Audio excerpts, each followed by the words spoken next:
It's been a great year, yeah, no doubt, for everybody, for players, management, supporters in particular.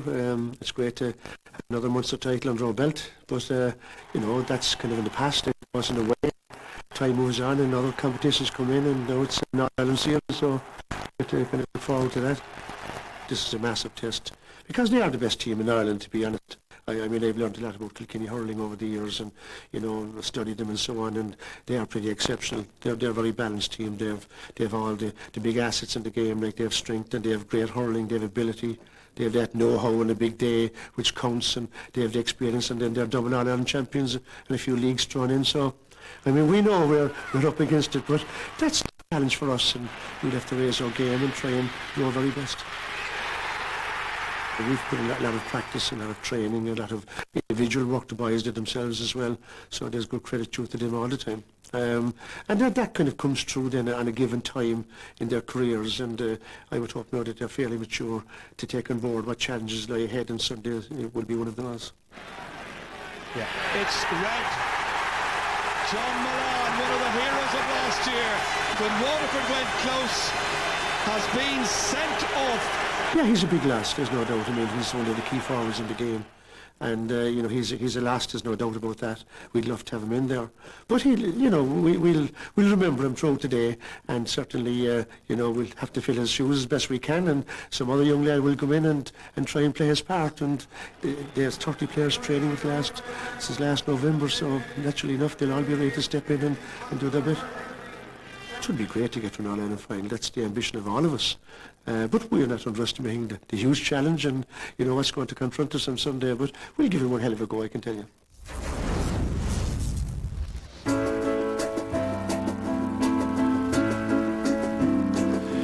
Hurlers love playing in Croke Park and for Kilkenny and Waterford next Sunday. I mean, the anticipation is the same for both teams, really. It's something terrific to look forward to.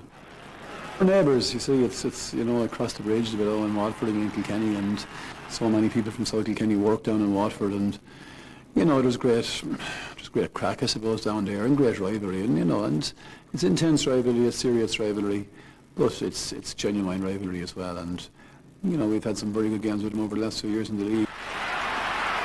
My assessment routine is kind of the same as it has been over the last number of years. I've heard many different people from various stages, saying this team wasn't going to ever make breakthroughs and weren't going to do this, weren't going to do that, even though they won the Munster Championship a couple of years ago. I always felt they were an excellent team and potentially a really, really serious team. And, you know, everybody's saying it now. I could see that coming. I could see it coming a while, I think.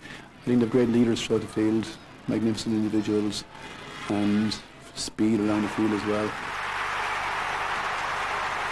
Brilliant to have Henry Shefton available. Henry obviously had a serious injury last week and was a doubt, you know, right throughout the week. And now we know he has been cleared to play. It's a massive relief for Henry himself. You know, Henry is a smashing hurler, a brilliant hurler, but Henry is an absolutely committed hurler. Henry lives the game, plays the game, and he's so committed to doing everything as well as he possibly can. And has put so much work into his game that it would have been a terrible misfortune for him to miss the game. And we're thrilled, absolutely thrilled to have Henry available to us. Yes, there you have the views of the opposing managers. So then the throw-in is in about 10 minutes' time, and obviously for the last hour or so, the anticipation amongst the fans has been growing and growing. Well, it'll be a tough game, and I said it'll be a close game, but I think Kilkenny will do it in the end. Waterford are going to win today. Why? It's just there. I live down by Waterford. They always blow everything out of proportion. It's always thrown straight back in their face after the match. Kilkenny are going to do that today. Waterford are going to win today. They've been fighting all year and they've put it up to all of the best teams in Munster, and we're going to beat the best in Ireland now.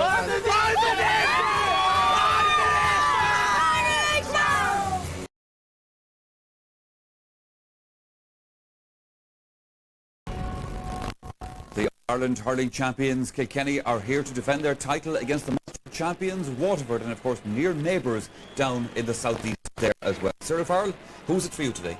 Well, the conditions are going to have a big bearing on it, and whichever team can kind of really control the conditions as much as they can. Corks will have a big bearing. I'd say a lot has been changing, or even changing the boots. I still think Kilkenny will get through. Maybe they're greater experience, like, and they've been on the road a long time. They know what it takes here in Croke Park. Even though Ger was making the point, he's probably right. It isn't as intimidating as before. It's a big open space. Water will let it fly fast, but I still think Kilkenny will get there. Ger?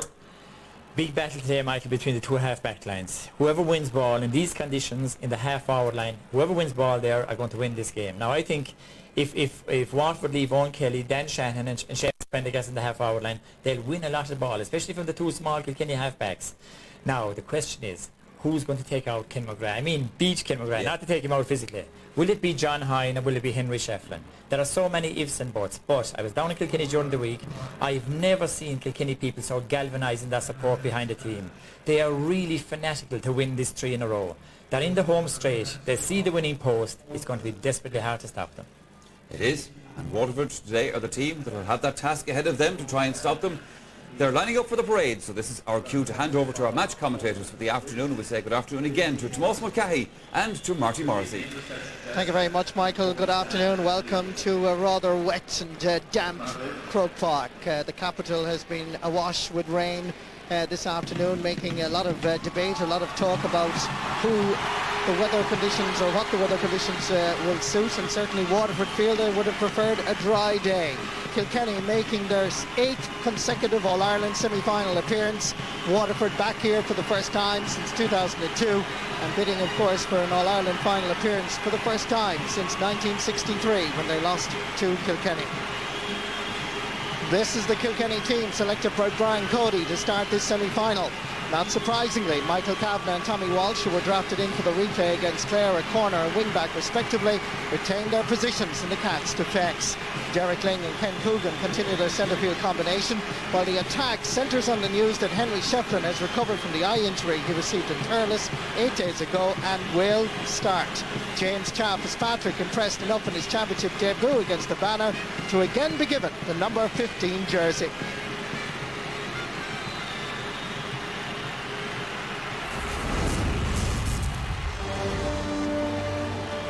Yes, I mean, this guy has been the find of the season for me so far this year. Very, very efficient in attack, but I mean, the best we've seen him this year has been in defence, and no-nonsense type of hurling, but his agility and his actual physical presence for a small man, great man to win the ball out of the air and deliver upfield. He's been a revelation, and he's been the rock that kind of Kilkenny have made their comeback in the championship so far this year.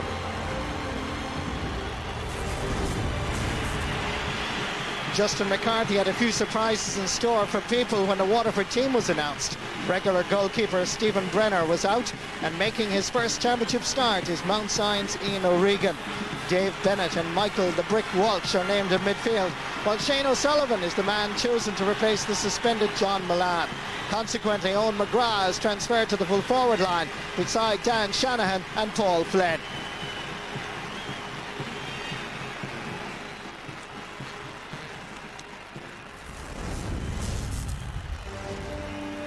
Absolute star performer for Waterford, Ken McGrath. Pivotal to their efforts today. Reads the game so well at centre back, always in behind the two half-backs, picking up loose possession and clearing down the field. He has been inspirational as a leader, and certainly if a Waterford are to win today, they will need his leadership qualities.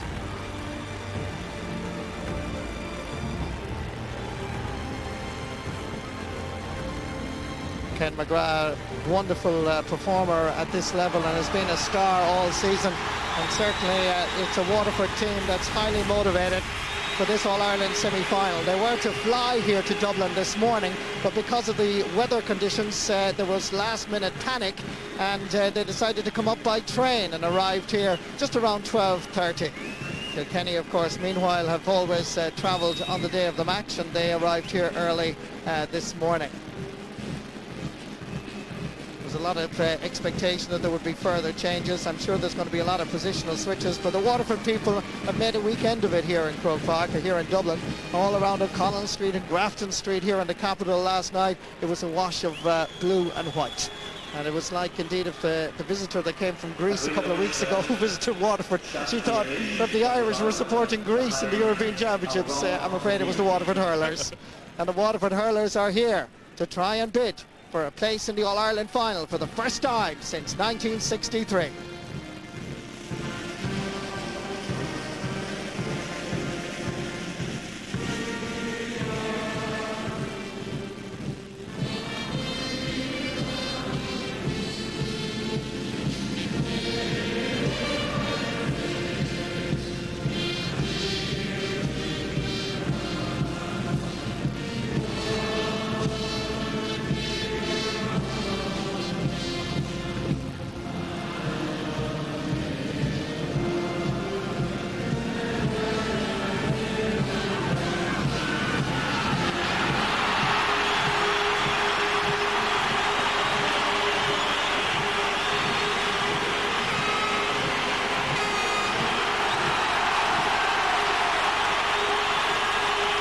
the rain and the wintry conditions, there's a wonderful atmosphere around this fabulous arena. Waterford supporters certainly outnumbering Kilkenny, but indeed, as the lads were saying in the studio, the Kilkenny people have galvanised behind this Kilkenny team. They do see the finishing post in sight. Yes, no doubt, Martin. They got themselves back into the championship with very good performances, and they'll want to finish the job and go to an All-Ireland final. Certainly, this 3 in a row is a huge incentive for them. Aidan McStribner is the match referee from St Jude's Club in Dublin. The first of the All-Ireland Senior Hurling semi-finals underway.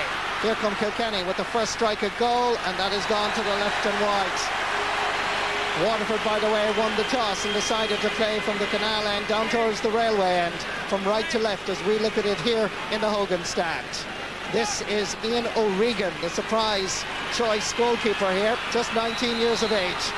Made his debut, believe it or not, in controversial circumstances for his club, Mount Sion, in the county final 2 years ago as a 17-year-old. Here comes Ken Coogan from Tullaroan. Many people felt that he wouldn't hold on to his place for this semi-final, but Brian Cody is satisfied that Coogan is going to produce the goods. Tommy Walsh sending a ball up for the first time for Ian O'Regan. Mount Sion clubback, dropping it down into the Kilkenny half-back line. Picked up by Michael Brooke Walsh, laying it off to Paul Flynn, looking hungry, anticipating the first score of the match. The Munster champions have arrived in Croke Park.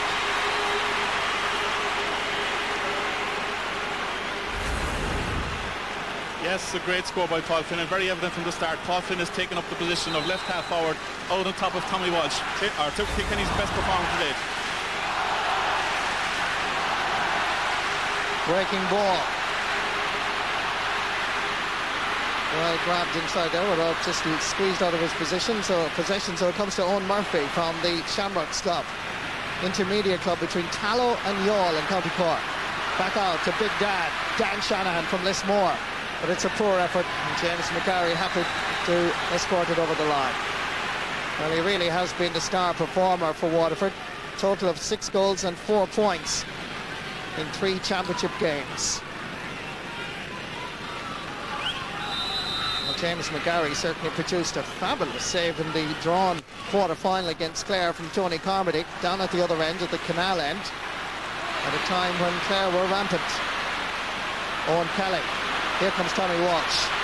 Delighted the crowd in Semple Stadium 8 days ago, but that's a poor effort from him. And again, it's Owen Murphy. Some people feel that this Waterford full back line are here for the taking, with the 2 natural halfbacks playing in the corners of James Murray and Owen Murphy. Going to be a sideline ball for Kilkenny.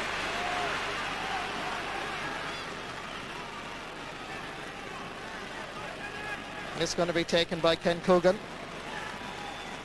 Scorer of a point is Justin McCarthy, former Cork hurling star, now manager of Waterford. And what an achievement for him over the last few seasons, with 2 Munster championships. But down in the Déisi country, they want an All-Ireland. Yet again, it's Owen Kelly back there helping out his defence. Linesman has waved his flag. Referee has spotted it. Going to be a line ball for Waterford.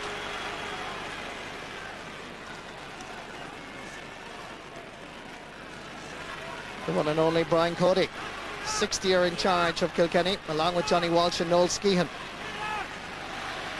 Right half back for Waterford is Brian Phelan from the De La Salle Club, from the Playboy area of Waterford City. Sending it across, DJ Carey. Heavy challenge on Tony Brown, but Kilkenny come away with it. This is Derek Lane from the Emeralds Club in Urlingford, dropping it in. Nice pick-up by James Fitzpatrick, laying it off. There's Eddie Brennan. Getting it onto his favourite right-hand side, but this one is well wide. Second wide of the match for Kilkenny. This was the challenge on Tony Brown, and it was a heavy one, and he fell awkwardly, but to his credit, he's back up and playing at in the half-back line, right half-back.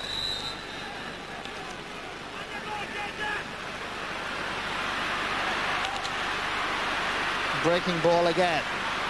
Half blocked. Kilkenny go back into the attack. This is the first time for Henry Shefflin. Coming across to meet him is Declan Prendergast. Fibre of the jersey tested. This is Shefflin! Wonderful start by the All-Ireland champions. getting in on the inside. The Cats roared their approval. After 4.5 minutes of play, this is last year's, 2 years ago, Hurler of the Year, Henry Shefflin coming in on the end line. Ian O'Regan had no chance whatsoever. Great finish by Henry, and certainly the referee gave him the advantage there. The jersey was being pulled, but what a goal. Just to start, the All-Ireland champions wanted. Dan Shanahan's jersey equally tested. The referee didn't allow that, and that's going to be a free for the Waterford boys. The very first time that Henry Shefflin got the ball, he stuck it in the back of the net. Just an interesting statistic for you. Henry Shefflin has never failed to score for Kilkenny since the All-Ireland final of 1998 in either league or championship. It shows how important he is to Kilkenny, Marty. This is Paul Flynn, a goal and 10 points in the championship so far, and Waterford get a settler with a point.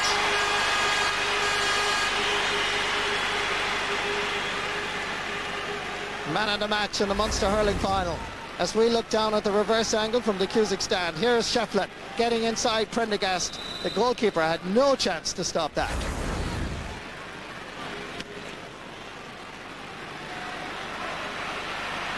Lengthy puck out again by James McGarry. Coming in is Tony Brown, operating as a right half back. Dan Shanahan trying to gain possession.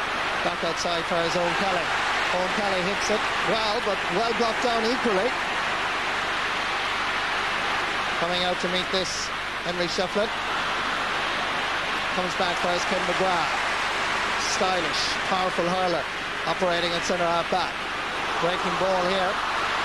Coming through is Michael Walsh. It's stopped by Kilkenny defence that fouls, and that's going to be a free for Waterford just to the right of the post between the 20 and the 45-metre line.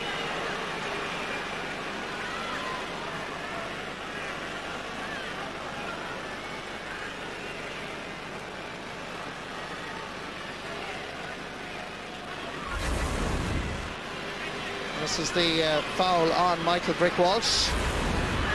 As consequently, there's a free for Paul Flynn, going for his third point of the match.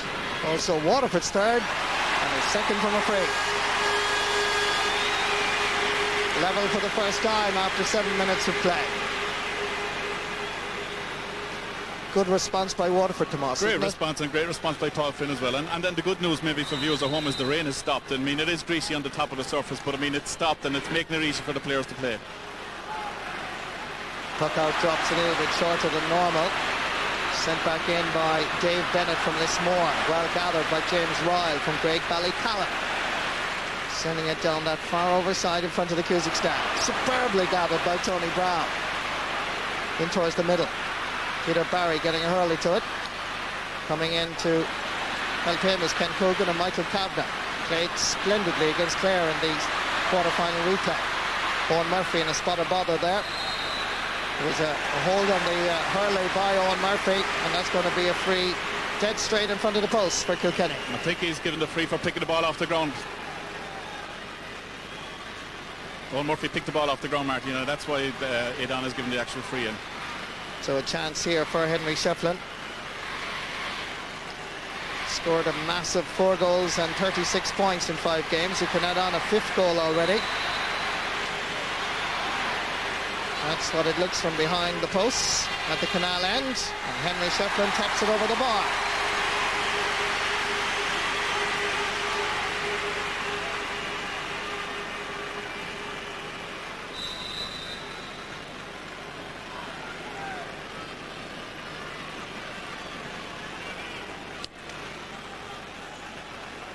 Good puck out by Ian O'Regan. Tommy Walsh. As Kilkenny seem to have the upper hand at the moment, particularly in that half-back line.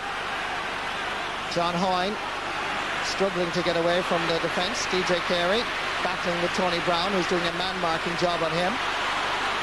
Brian Phelan goes to ground. Owen Murphy is here. Pulls in at first time. Sent straight back by Ken Coogan. Henry Shefflin is inside. And Waterford full back line exposed again. Eddie Brennan. And the referee gives the free out to Waterford. Yes, and Shefflin seemed very, very dangerous in around the square again, and he was actually urging Martin Comfort to let that ball come through because he was all alone. There we saw Henry on the edge of the square and waiting for the ball to come through, and Martin Comfort actually gets the touch and takes the ball away from him.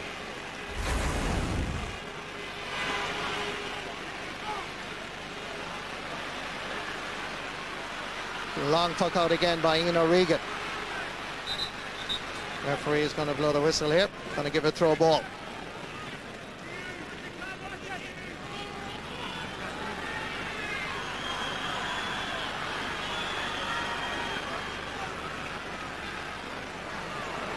Aidan McSivna eventually gets them to stand shoulder to shoulder. Battling hard there is Noel Hickey and Ken Coogan. The number 10 for Waterford is Owen Kelly. Tony Brown gets a hurley to it. Not sufficient to gain any ground. Referee blows his whistle for some jersey pulling by Kilkenny, and that's going to be a free for Waterford. Fourth free of the match for Waterford after 10, almost 11 minutes of play in this first half. Sean Kelly, the president of the GA, Michael Whelan from Guinness, donning a very distinctive blue jersey this afternoon.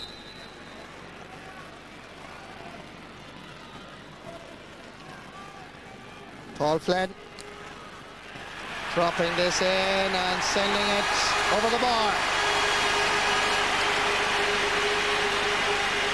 Fourth point for Paul Flynn. 3 from frees, 1 from play. And they're level for the second time after 11 minutes.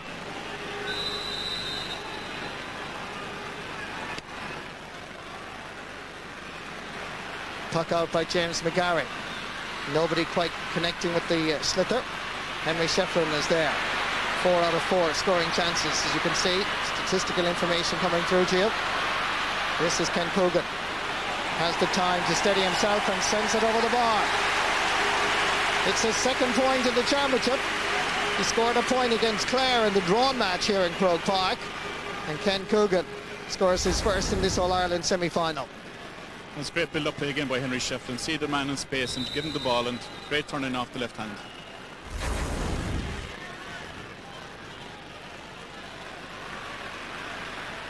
Oh, fabulous catch. Peter Barry bursting forward. Referee gives him the free. 3 All-Ireland medals in the Barry household with 3 All-Stars.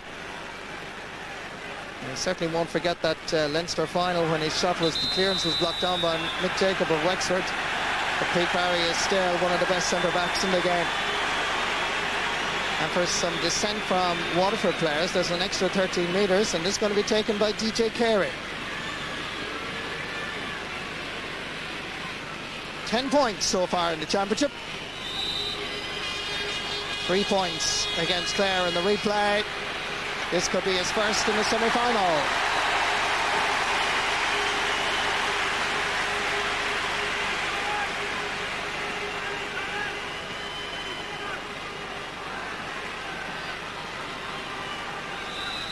Ian O'Regan played in 4 National Hurling League games. He certainly starred in the opening match against Kilkenny in Nolan Park. Then conceded 2 goals against Galway, and they felt they needed more experience, and now he's back, first choice. So too is Owen Kelly, who missed a large part of that league campaign. Kelly being hooked superbly by Ken Coogan. That's good play by the midfielder from Tullaroan. Inspiring clearance, dropping it in towards Eddie Brennan.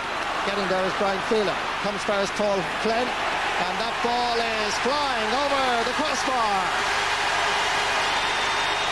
The first was from play, the last is from play. In total, he scored 5. This is a beauty here, absolute beauty. Out in front of the sideline, the Hogan stand, and he gave it a great lash. Yes, I mean, when you're looking for leadership qualities, Marty, and Milan is missing. Paul Flynn has certainly stepped up in mark, and he's shown great leadership up front, and that was an excellent score off his left hand. The referee's attention has been drawn to an incident between Brian Phelan and Eddie Brennan, and he's just informing them that he knows what they're at, and he's just giving them a little bit of a finger wagging. Long puck out again by James McGarry. Owen Kelly pulls in it first time. Gathered, however, by JJ Delaney, last year's hurler of the year. To the 2002 hurler of the year, Henry Shefflin dropping it in. Ian O'Regan comes off his line. He judges it well. Lets it off over the end line.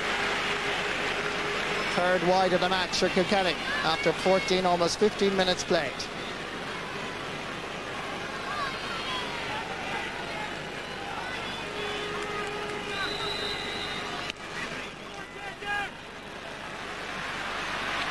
O'Regan this time decides to find Dan Shanahan.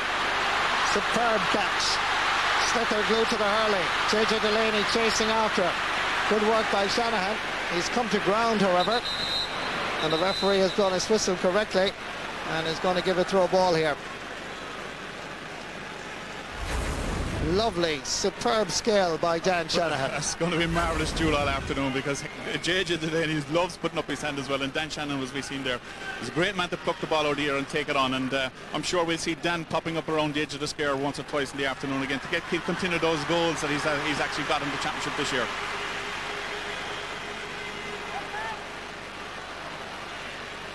Throw ball again here between Peter Barry.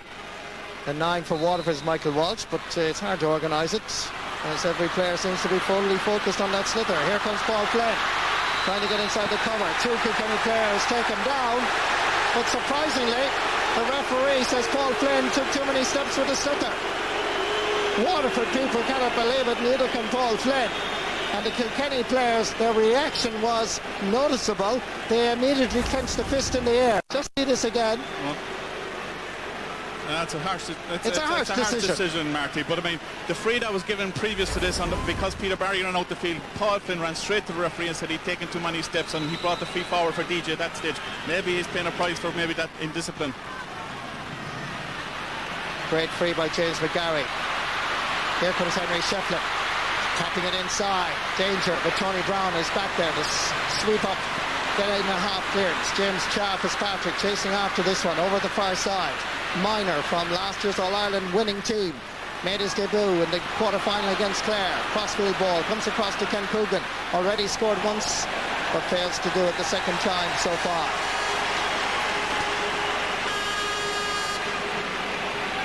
Very, very tight encounter so far. Well, very noticeable, Marty. Henry Shefflin is really on his game today, and any ball that's gone in there, he's been very much on top. Waterford switched Owen Murphy back over to left corner back, and to put James Murray over to try and quell that challenge from Henry. Some statistical information again. 52% for Kilkenny, 48% for Waterford. In many ways reflected on the scoreboard, just 1 point between the teams. Henry Shefflin, by the way, is top of the left. Martin Comerford full forward. James Fitzpatrick at top of the right. As Kilkenny go in pursuit of more scores. This one going straight over the bar. Wonderful score by Martin Comerford.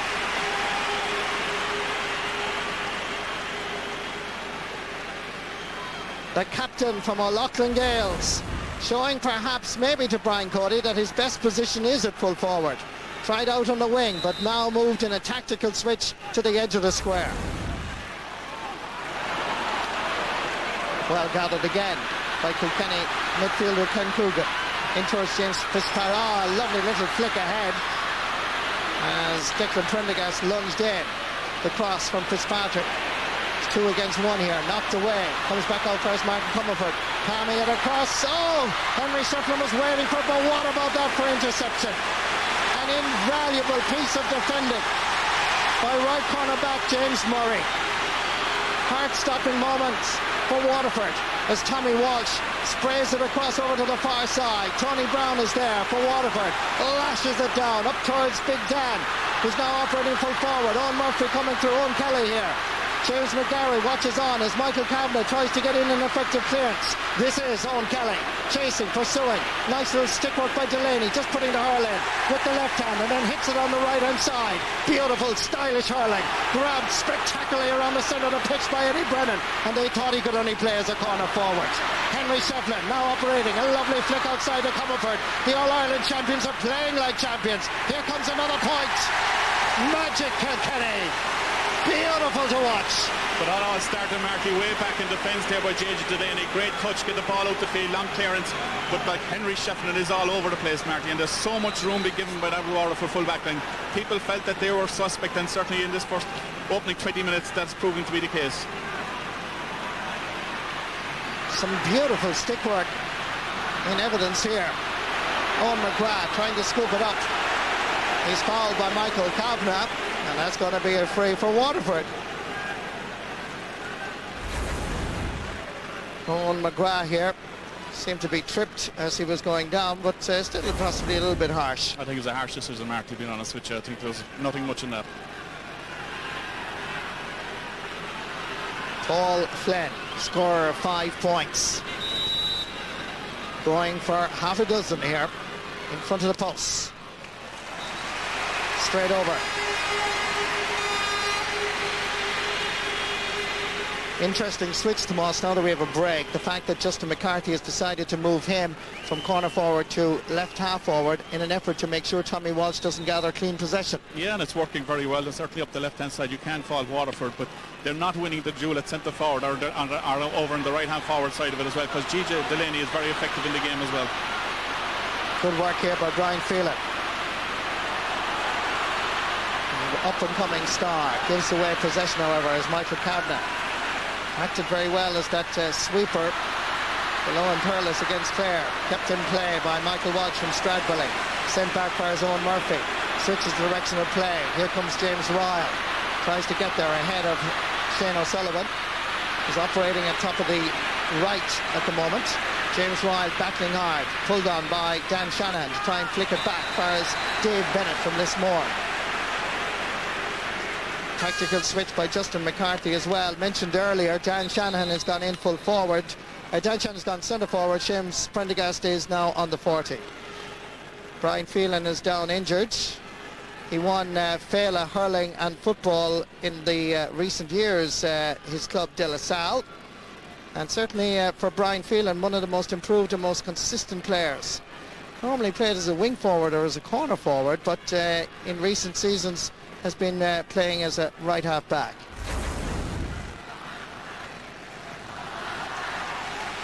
Nice little stick work here right in front of us, the Hogan stand, just kept in by Michael Walsh.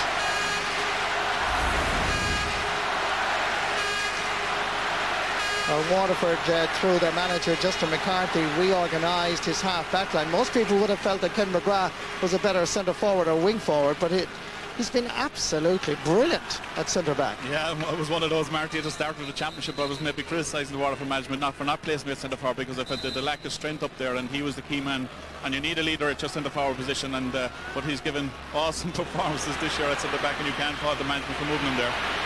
This is DJ Carey sending it in all the way. It's his second point, but what a magnificent point. It's all in the wrists. It is just fantastic to see DJ Carey. I know he's been praised so many times in the past, but that's one of the finest scores. Out along, right in front of the sideline in the Cusick stand.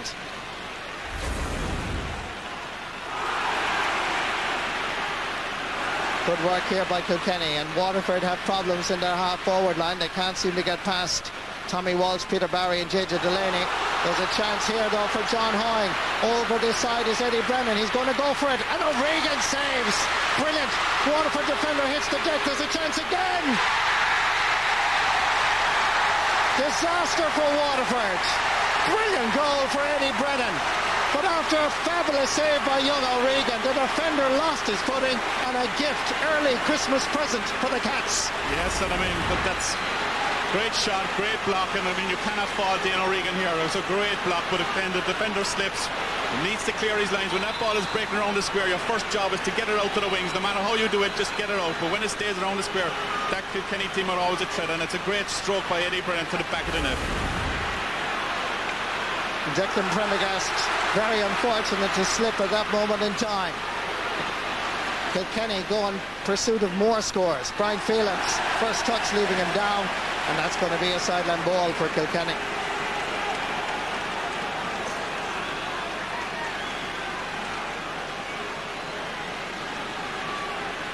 It's a major test for Waterford, Tomas. No doubt about it, Marty, and certainly a lot of questions are being asked about him then at this stage all over the field, and you need somebody now to take the game by the scruff of the neck, somebody to show the leadership qualities that we know is within this team, and certainly, I mean, that goal, you couldn't fault Ian Regan. He's been brought in there. Everybody says he's an excellent shot stopper, and he couldn't be faulted on that occasion. Tommy Walsh, scorer of 2 points so far in the championship. Well gathered by Ken McGrath. Sent straight down in towards the full forward line where Owen McGrath is battling hard, and so too Owen Kelly. An effort by Kelly. The umpires consult and they look and they send it over the bar. Point for Owen Kelly.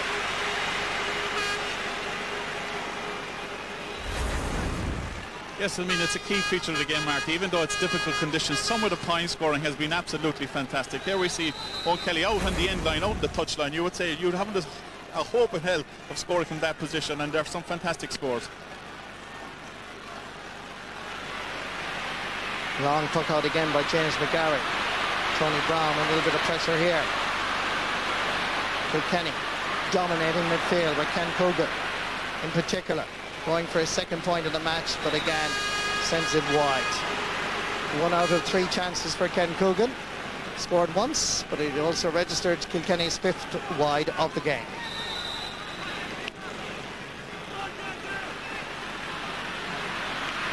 Again, Ian O'Regan is aiming for Dan Shanahan, but this time snatched by the one and only JJ Delaney.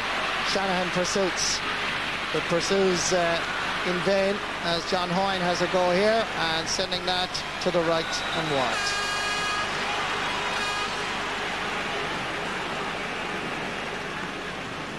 Five points between the teams.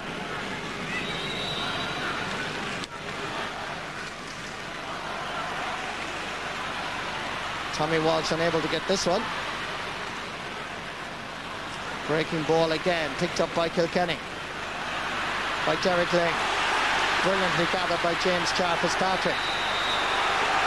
I must say, I think that was a little bit harsh. It was a little bit harsh, and it was a late call by the referee as well. I thought he was going to let the play go, and it was a late call to actually give the free. But what's very noticeable, Marty, around the middle of the park, Kilkenny are totally dominating around the park. Their half-back line are totally on top. But they're not finishing the game. Remember the first game, or the second day against Clare in that first half period, when they own possession, they haven't put the game beyond Waterford. There's still only 5 points in it. That is a big feature of their game. Small men, big men, they're able to catch the ball off the air. The free going to be taken by Henry Shefflin. Already scored a goal and a point in this semi-final. 3 times an All-Star. This one, centimetres to the left and wide. A ray of hope, perhaps, for Waterford. I mean, they haven't hurled, Marty. They haven't hurled at all, like we've seen in the Munster Championship campaign, and they're still only 5 points behind. Nothing in a game of hurling.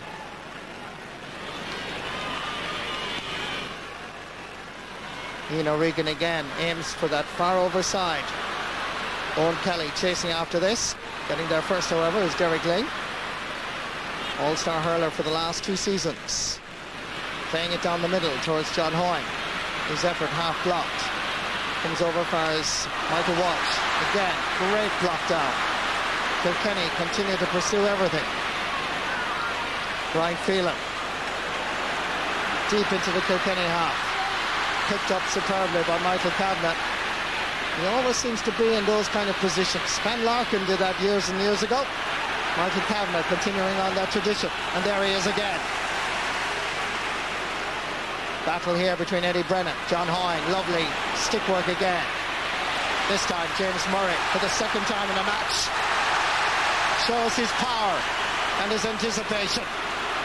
James Ryle sends it down the sideline here, picked up by Michael Walsh from Stradbally. Back to his midfield partner, Dave Bennett, Lismore. Over to the far side to Owen Kelly, trying to expose this Kilkenny defence. With him is Michael Kavanagh. And again Kavanagh, rock solid at right corner back.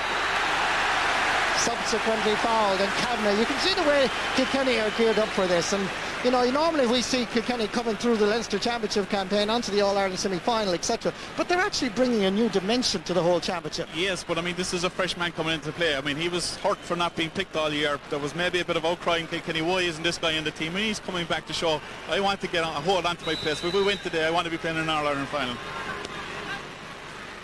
The free by James McGarry. Up towards Henry Shefflin. Got a touch to it. Centre back, Ken McGrath, captain. His leadership required. Umpires Dave Bennett. A dropping ball. It's there for Big Dan. And it's just deflected out, is it? The referee, the umpires look at each other. Nobody says that anybody got a touch. 65, Marty. Dan Shanahan goes out to the referee immediately and says that should be a 65. Let's see this again. And Yes, there was a block no down. doubt about it, yeah. Yeah. That should have been a 65, and now Aidan McSwibna is going in to consult and have a word with his umpires. Aidan McSwibna conceding that it is a 65. Correct decision by the referee. And that's great refereeing, Marty, as well. Sensible refereeing. Go to his umpires, get the decision there, and I mean, he was under the opinion it was a 65 as well.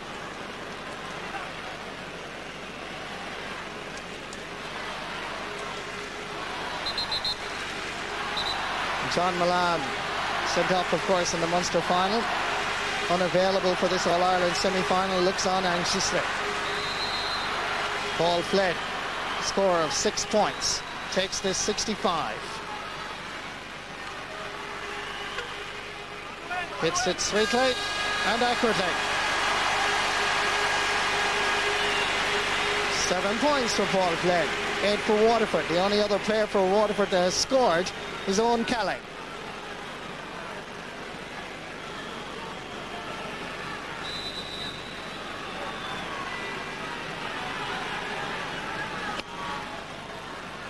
James McGarry opts for the Hogan stand side. And again, great fielding by Tony Brown. He's now switched again following TJ Carey. Wherever he goes, Tony Brown goes. Tommy Walsh used the short grip, but it was still half blocked.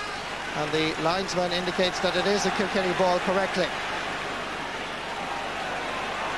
TJ Carey going to take it. And then again, perhaps not. Tommy Walsh coming across now. Grandson of the late Paddy Grace, who was county secretary in Kilkenny for many years, so there's a great tradition of hurling in the Walsh family. Man of the match, of course, in that replay against Clare.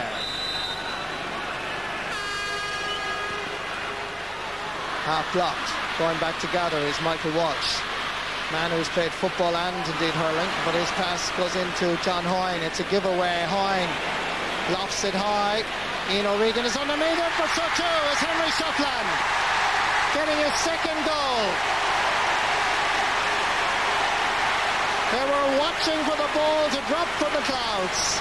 Confusion between keeper and cornerback. Henry Shefflin just dropped in and just got a touch.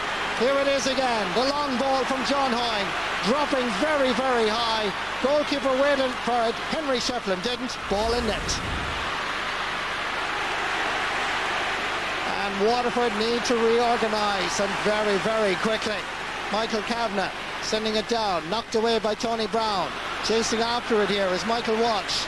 Cleared away, added to by Brian Phelan, who's now operating in that position. Here's Paul Flynn, his leadership and ability now so crucial if Waterford are going to get back into this match, as that is tapped over the bar by James McGarry, but it's credited to Paul Flynn, his 8th point of the match. Well, Henry Shefflin was in the news all week for all indeed the wrong reasons. That eye injury, most unfortunate, but thankfully he's able to play. And what a performance so far. 2 goals and a point. Yes, but I mean, it's very sloppy defended by the Waterford defence, Marty, and there'll be big questions about marks about that. No actual communication between the goalkeeper and the cornerback. Clear down the field by Owen Murphy. There's another Owen Kelly, the Munster champions character, being tested severely. And the problem is not really, although they're finding it difficult to bear down this Kilkenny defence, it's not so much the loss of John Milan. The problem is around the middle of the field and around the half-back line. It is, Marty, but there's an awful lot of ball coming out of that Kilkenny defence as well. Michael Kavanagh, JJ Delaney, they're all dominating. Peter Barry's having a very good first half as well, and when your backs are winning, it means there's an awful lot of supply of ball going down the other end, and outside of Paul Flynn, there's very little threat coming from that Waterford attack, so I think they are missing John Milan. They're lacking that bit of pace, and we saw Kilkenny, when they get in trouble, is somebody running at them on a regular basis, and that is not happening at the moment. Well, Paul Flynn going for his 9th point, and that is over the bar.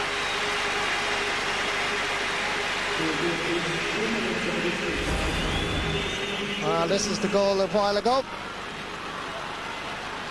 Henry Shefflin moving where the two Waterford defenders did nothing. Yeah, again, the defender is caught there certainly in the slips in the position that he maybe should be kind of tighter to Henry Shefflin, but the conditions there are certainly militating against good defending, because guys are slipping. The first opportunity to go for the ball, someone slipped, and it's left the forward with a chance to score goals. 2 minutes of additional time coming up. Adam McSivna is waiting for something to happen. The Kilkenny are thinking about introducing a sub. Brian Cody wants play to be halted momentarily. Tommy Walsh is going in corner back. James Ryle is coming off, and the player that's coming on is Sean Dowling. And Sean Dowling comes on at right half back. I think it's just a blood substitution, Marty.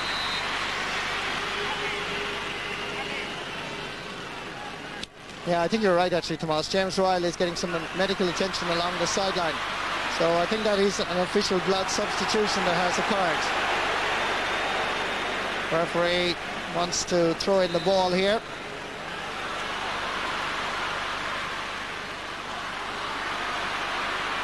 Coming back first, Tommy Walsh. Lovely hurling. He uses the short grip of the hurling. There's a foul on Ken McGrath, so it's going to be a free for Waterford.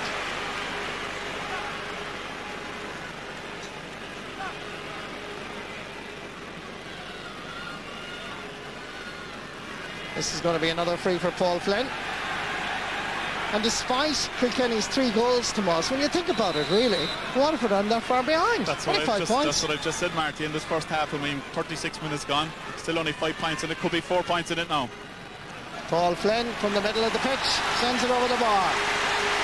10 points for Paul Flynn. He's certainly showing the way forward, because he's the only one scoring apart from Owen Kelly.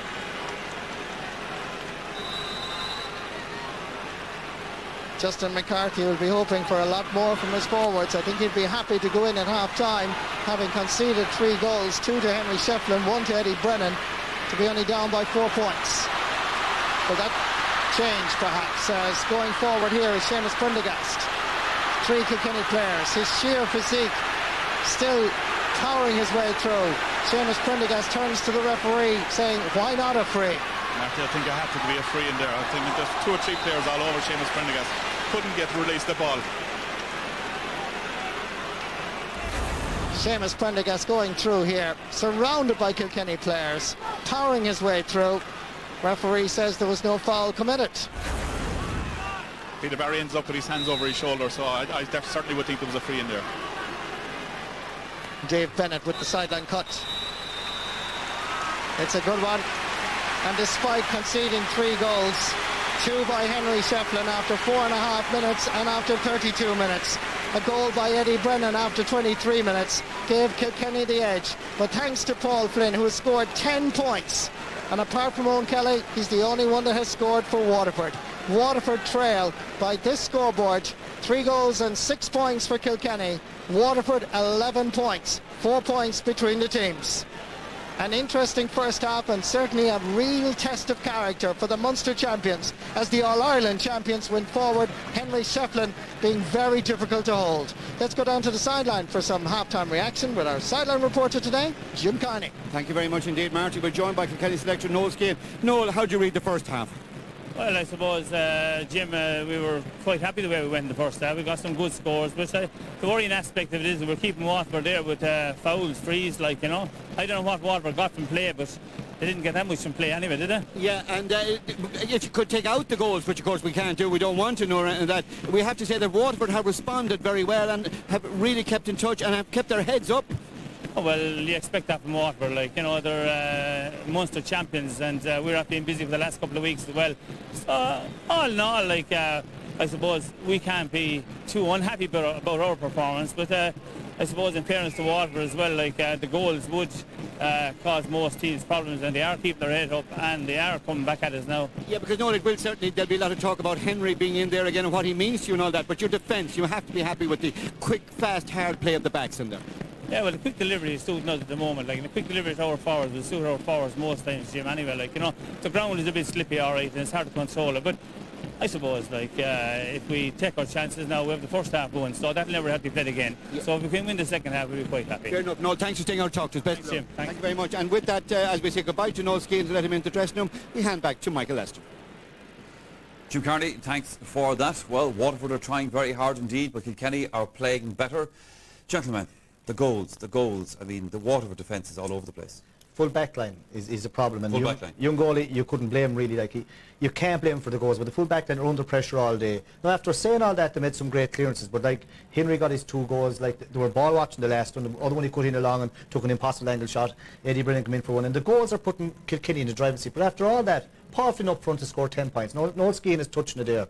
They are committing a lot of fouls, and Flynn is razor sharp. I think he's got 10 out of 11. Not all from frees, few from play as well, but like, they're still in the game. They're only 4 points down after letting in 3 horrendous goals. So like, they won't be happy at half-time, but they'll be trying to get a bit of, you know, kind of draw a bit of strength from that. Kilkenny, to me, if there's any little bit of breeze they have in the second half, they're half forward and half into the first half went out of the game as such. Half back line is still very strong, but they are inside line are committing silly little frees, so they're trying to cut out that.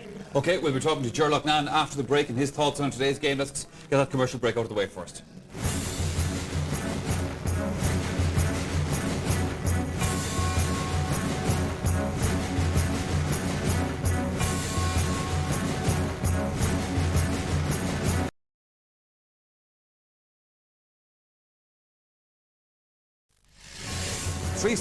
to 11 points. The All-Ireland champions Kilkenny lead Waterford at half-time at the first of this year's All-Ireland semi-finals. You know, Jerry, you could see how important it was to Kilkenny that Henry Shefflin was able to play today. And did he make his impact on that? No, there was so much talk about him throughout the week, and no wonder Kilkenny wanted so badly today, because all their attacking options hinge around Henry. And most of the scores they've got today, even points, apart from the scores he's got himself, even points that other players got, have come as a direct result of the work of Henry Shefflin. Now, he has got 2 brilliant goals himself, but you'd have to question this Waterford full back line. We said it before the game that everybody was worried about these, and I mean, they're all over the shop. And now, we have a ball. Now, one thing Kilkenny are doing today in the half-back line, they're absolutely driving forward with the ball. They don't care whether they kick or anything else. Now, the ball is missed here, and when Henry gets it, he's going to be tackled by Declan Prendergast. Now, look at Declan, is way too slow to hold him. He cuts in. Now, you can't blame the goalie there. Now, he went to go to his right. Now, watch how he feigns to go with his right. Everybody thinks he's going to hit it with his right. Then he turns at the last minute to his left. Brilliant goal. Look at what a player he is, you know. Now, John Hines' work here is absolutely magnificent. This ball should have been cleared by Waterford. It should have been clear, yeah, but it was well read by a ball towards the goal. Where's Henry? Edge of the square, in. That's it. Now, the goalie and the cornerback, one of them should have been shouting at the other. It was my ball. There seemed to have been no call whatsoever between them. Ball comes in. Here you see, how many times has Shefflin done this? Coming, ghosting in at that far corner. But, like, they have 2 goals, they have 3 goals, gosh. They've given away 10 points or 11. Kelly has a point. The score has been got by Paul. Given away numerous silly, stupid frees that there were no chance of getting points from. Kilkenny could be out the gate by now. The game could be won. As it is, there's only 4 points in it. A goal for Waterford would bring them right back in the game. There's a massive Waterford crowd here.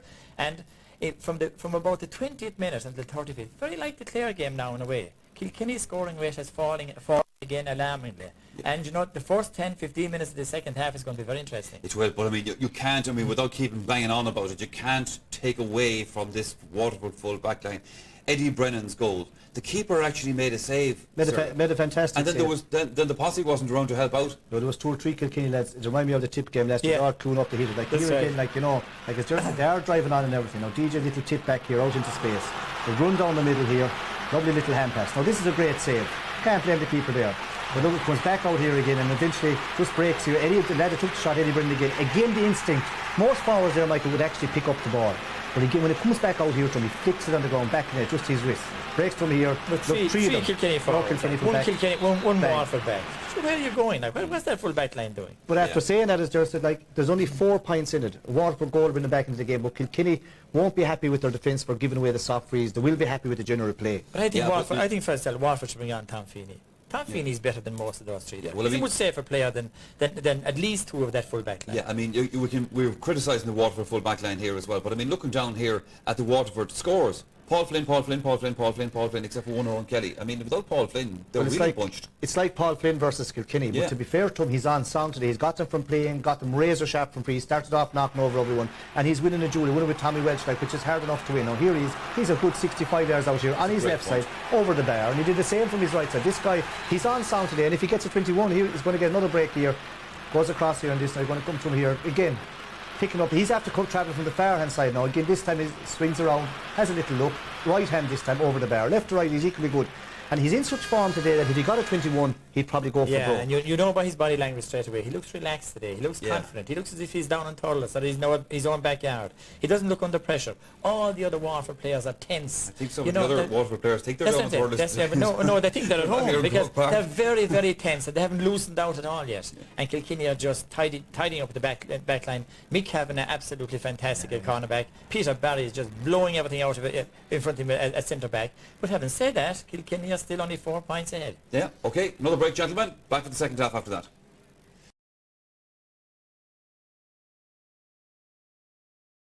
Waterford at half-time change on the Waterford team. They've taken off young Shane O'Sullivan. Jack Kennedy from Ballydufflore comes in his place for the second half. And I'm afraid poor old Shane didn't see too much of that ball in the first half. Yeah, it can happen. You know, in first time in their big game under pressure, like in Kilkenny half-back line and that, like the Kilkenny, even though they're going away soft frees, are playing very, very well. A lot of talk about Jack Kennedy in Waterford circles. He's a kind of a new prospect, kind of the white kid on the block. They'll be expecting big things for him. But Michael, judging by the minor match, even though there wasn't much of a breeze, whatever little breeze is in it, Kilkenny will have in the second half. Now Kilkenny have got very few frees. Have missed 1, have scored 2. They've only got 3, whereas Waterford have 9 or 10 frees got. So they'll be at their forwards to drive a bit forward, even to make the Waterford defence commit a few frees, and Henry or DJ knocked them over. It's a tough couple of weeks for Kilkenny. You know, a match last week and all that. As this game goes on, if Waterford drive at them, they'll test their now you said it. reserves of energy. This is the real important point, Michael. It's now, in the last 20 minutes, the tiredness will kick in if Kilkenny are tired. And if Waterford can hang in there, close the gap a bit more, and be there for 15 or 20 minutes to go, they have a great chance. But Ken McGrath, Tony Brown, Owen Kelly, Dan Shannon, they've got to step up to the plate now if Waterford are going to win this game. They have done very little so far. The game isn't gone beyond them. It's still there for the taking. Now is the time that they just must do it. Let's see if they can. Back again to Tomas and to Marty. Thank you very much, Michael. Yes, now is the hour indeed for Waterford. An attendance of 51,263 here in Croke Park, witnessing Waterford bid for that final place and try and beat Kilkenny in this semi-final. Substitution confirmed. Jack Kennedy is on at left half forward. Jack Kennedy, and the player that went off is Shane O'Sullivan. Kilkenny dominant around half back line and midfield. Going forward, Derek Lane. John Hoy is claiming that he didn't pick the ball off the ground, but Aidan Maksivna, the referee, seems to be in a good position, so it's going to be a free out for Waterford. Ken McGrath, the captain and leader of this Waterford side, dropping it right in. Can there be a touch? There is a touch, but the referee has blown his whistle for a square ball infringement. Player inside the small rectangle, so it's going to be a free out for James McGarry and Kilkenny. I'm sure Justin McCarthy and Shamie Hannon and the boys gave Waterford a rather passionate pep talk at half-time. Probably. You wouldn't like to be inside in that dressing room, I'd say, Marty. But I mean, it's important now that they take the game to Kilkenny, get a few scores on the board early on, and get the crowd behind them. There's a huge Waterford support there. I'm sure if they get a few scores, they'll lift the team even further. Let's see if Waterford can deprive Kilkenny of further glory and a chance to go for that 3 in a row. Owen Kelly, some high challenges going in. Great stamina. Good skill. Can he score? He can't. He's the only one, apart from Paul Flynn, that has scored. The other 4 forwards have failed so far. As Owen Kelly came in, there was a high challenge here, and he did very well. He got inside James Ryle, took on the other defender, but unfortunately the finish not up to what he wanted. James McGarry's puck out is aimed for DJ Carey, picked up by Ken McGrath. And Waterford have always been able to produce a very good second half performance. Linesman Sean McMahon from Newmarket and Fergus in County Clare, well-known referee, has indicated that this is going to be a sideline ball for Waterford. Going to take it is Dave Bennett. He won senior county championships with his club Lismore in the early 90s. This is his real first season of establishing himself. Played half forward with UCC in the past. Tommy Walsh had his hand on it, but the ball is dropped. Comes back as Waterford go in pursuit of more scores, and it's sent over the bar. This time by Jack Kennedy from Ballyduff Lower.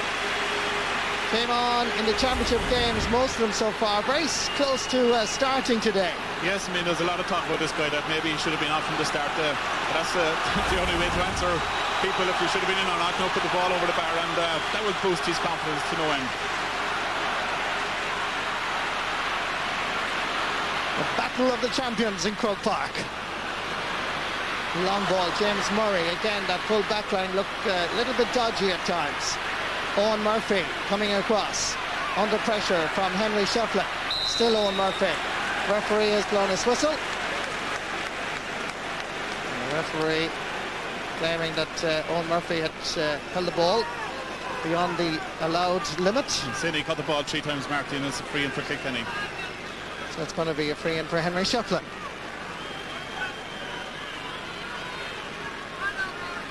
Score of 2 goals and a point in the opening half. Difficult enough angle for most players. Not difficult for Henry Shefflin.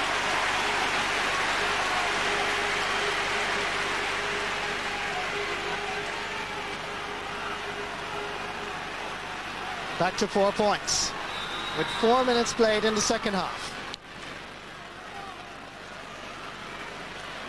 Straight over far is Michael Walsh, footballer of the year in Waterford last year, laying it off inside towards Jack Kennedy.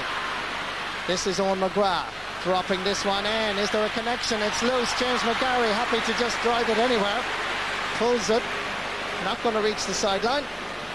And back there is Derek Lake. Dropping ball picked up by John Hoyne, gets inside Ken McGrath. Available this side is Martin Comerford, and this is just sneaking inside the post for his 3rd point of the match before he goes back to taking up residence at full forward. Comerford doing very well. Ball laid off here, and a very good score. Down here in front of the Hogan stand, 2 Waterford players collided. And Jack Kennedy and Dan Shanahan just getting some attention. Both of them are okay. Dave Bennett as well, Marty. Dave Bennett as well, yeah.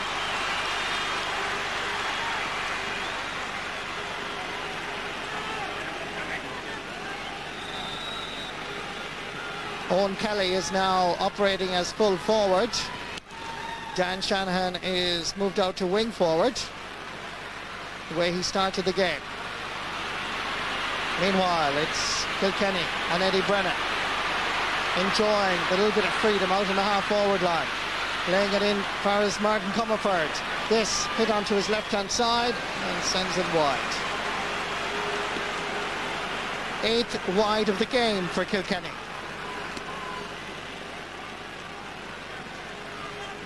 Captain from the county champions of O'Loughlin Gales.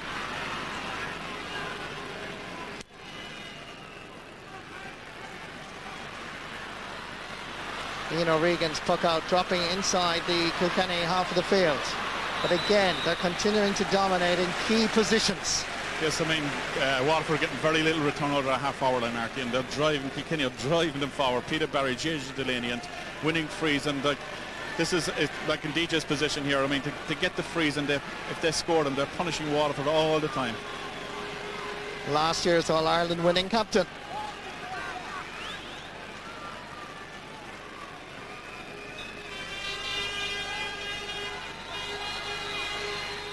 Didn't quite connect at all for DJ. And good block down by Ken McGrath off John Hoyne. Martin Comerford battling hard. Has it eventually. Lays it off to Henry Shefflin. And it's Shefflin in front of the Hogan stand. Sweeping it across the face of the goal and wide. 9 wides for Kilkenny. Wonderful defending here, however, by Ken McGrath. Bravely going down on John Hoyne's hurl.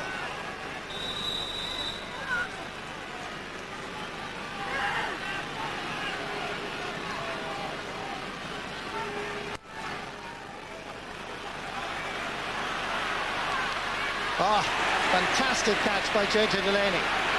He's giving several inches to big Dan Shanahan there at wing forward. James Charles Fitzpatrick. Out to DJ.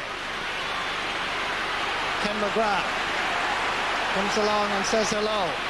So too does Tony Brown. But DJ battles continuously and then flicks it with his left. And Ian O'Regan is happy to concede a 65. Ian O'Regan is claiming the ball was gone out over the end line. Yes, but the umpire is adamant. Again, Marty, because he looked as if he was letting the ball go wide and just had the last touch in it again. Here's DJ, who battled so hard to try and retain possession.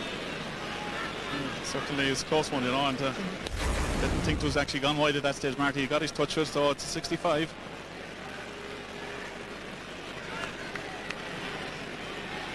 DJ Carey on the 65. First 65 of the match for Kilkenny. Scored twice already.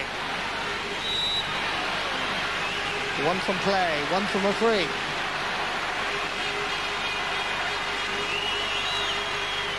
This one connects a lot better, but unfortunately it's off target. Waterford remain in contention. 3-8 to 12 points. 5 points between the teams. As Aidan McSivna again spots a little incident off the ball, this time involving Tony Brown and DJ Carey. And you see McSivna knows exactly what was going on.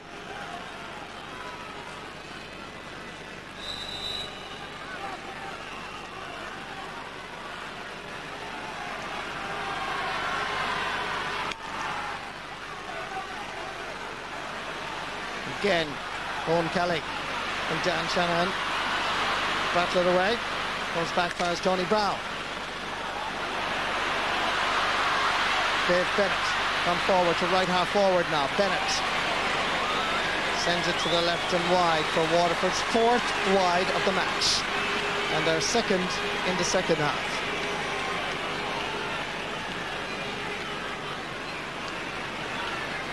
Waterford continue to try and regroup their team. Brian Cody's men so dominant. Jack Kennedy is now at full forward. Owen Kelly now seems to be gone out midfield. Yeah, but Dan Shanahan is trying to move into the full forward position as well, Marty, but JJ Delaney is not letting him out of his sight. I mean, he's doing a man-marking job there. Ball is loose. Plenty of Kilkenny jerseys there. One of them is John Hoyne. Did well to just get it out. Ball sent in by Ken Coogan. Ian O'Regan is out there as well. That too has gone wide. 11 wides for Kilkenny. And if you were Brian Cody, Marty, you'd have to be worried. I mean, they have the game. They have the game almost won at this stage. Put over another few points and they'll put themselves out of sight. But they're failing to put Waterford away. And we saw the last day against Clare. Do that and you're letting the team into the game within the last 5-10 minutes. Coming forward here, Peter Barry. Up towards Martin Comerford, now operating at the edge of the square. James Ryle to his left, gives it to Barry on his right. Here comes Ken McGrath, his leadership and hurling ability now required. crossfield ball is a poor one. But Waterford have it, only temporarily. Sent back down the field by Noel Hickey from Dunnamac. It's 2 against 2 here, and the ball breaks for Eddie Brennan, whose jersey was pulled by James Murray, and that's going to be a free in, and it could well be a yellow card for the right corner back from Tallow. It's a little ticking, you can see. Head on just explaining why. His name is in the book. Relatively easy free, I would say, for Mr. Shefflin. Already has scored 2-2. Just slightly to the left of the posts, as you can see. Simple tap over.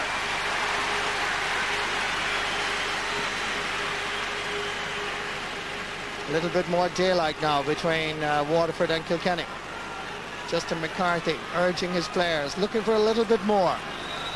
But they're being beaten in so many key areas. Midfield, half-forward line. They are not posing any threat whatsoever to James McGarry. Perhaps this time Owen McGrath laying it outside to Paul Flynn. And that is over the bar.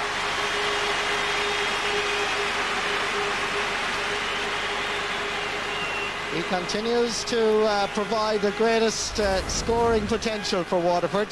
Owen McGrath back to Flynn, and with a nice easy shot, sent it over the bar. And you would feel, Marty, with Paul Flynn being in top form, that other players would rally around him, and certainly that's not the case. I mean, he's been left for a lone battle there in the forward line, and he's the only man really that's contributing from a scoring point of view. Derek Ling is accused of fouling, but I must say I don't agree with the referee on this one. This should have been a free the other way. There was a jersey pull there. Initially, Marty, his right decision. He's given the pull for the free for the pull back in the jersey. Yeah, absolutely. Referee was correct. The free going to be taken right here in front of us and in front of the eyes of Brian Cody. A chance for Waterford to go back into the attack. Paul Flynn lobs it in, trying to get some sort of creativity from a forward line that's not functioning. Here's Jack Kennedy, lays it across. There's a chance of a goal here, and Michael Walsh sends it over the bar. We now have 3 players that have scored for Waterford. Paul Flynn 11 times, Owen Kelly and Michael Walsh all contributing, as well as Jack Kennedy. Yes, it was a goal chance though, Marty. I mean, he was ball in his left hand straight in front of the goal, and I mean, if he had got a goal there, the place would have erupted. Now the Waterford crowd are really getting behind their team. Outplayed and outmaneuvered, but not by any means beaten. The Munster champions are beginning to show their mettle. Remember, they wallop Clare, they beat Tipperary, they beat Cork. They're coming here with very impressive CV. Now they're beginning to hurl. Owen Murphy, as Gerald Mann said at half-time, they haven't relaxed. Now they're beginning to relax. Kilkenny, the All-Ireland champions, facing a crucial period in this second half of this All-Ireland semi-final. Magnificent catch by John Hoyne, flicking it inside. He saw Henry Shefflin, but Waterford have the situation under control. There's a hurley gone flying. There's a shoulder-to-shoulder. It's all part of the game of hurling. James Murray gives it back to his colleague in the full back line, Owen Murphy. Clear down the field, down to Seamus Prendergast. James Ryle is there for Kilkenny. In nipping in is Owen McGrath. Mount Sign, brother of the captain, beginning to show his mettle as well. Flicking it in, it's a long bowling pass. Jack Kennedy. Jack Kennedy onto his left-hand side. Sends it over the bar.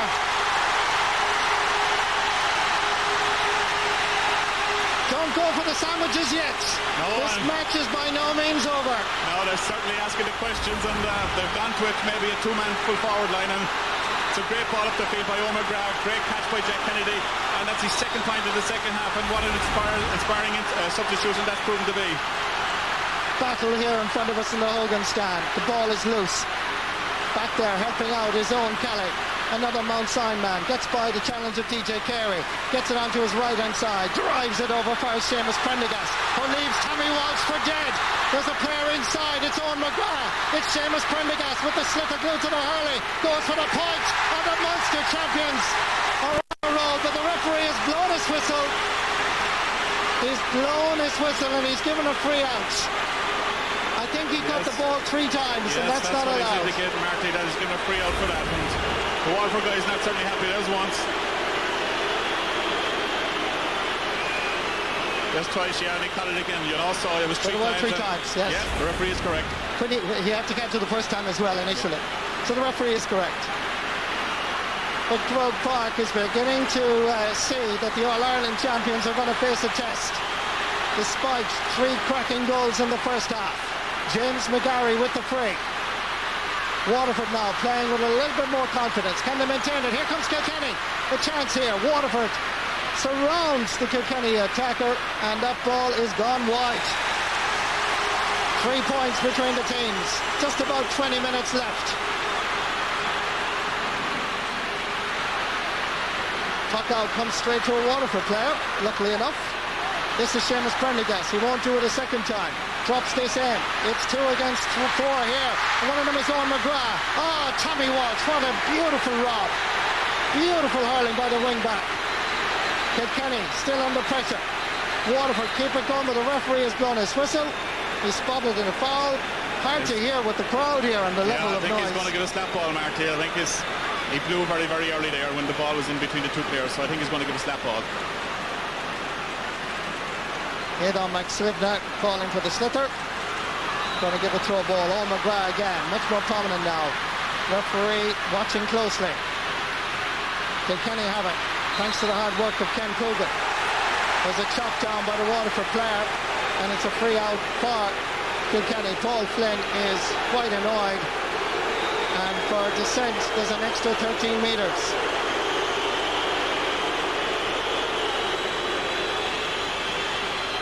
Waterford fans and supporters cannot take their eyes off the pitch. They want that All-Ireland final, young and old, here in Croke Park, to see perhaps history in the making.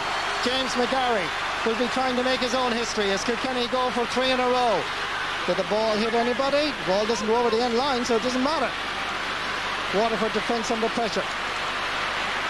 3 Kilkenny players around. Declan Prendergast.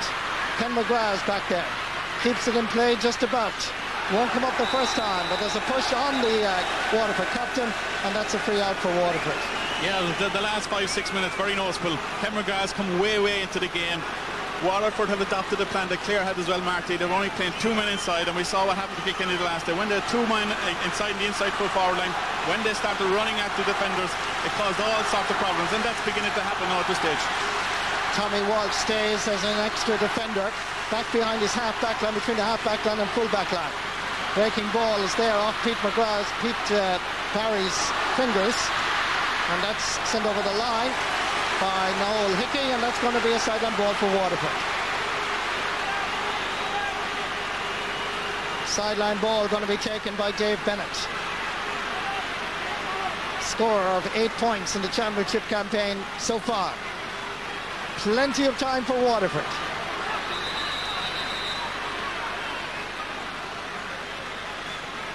Paul Flynn with Pete Barry right beside him.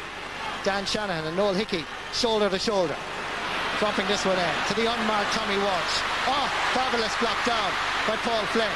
DJ Carey with Flynn. The number 9 is Michael Walsh. Paul Flynn pulls. Referee blows his whistle, and he's going to have a word with Paul Flynn.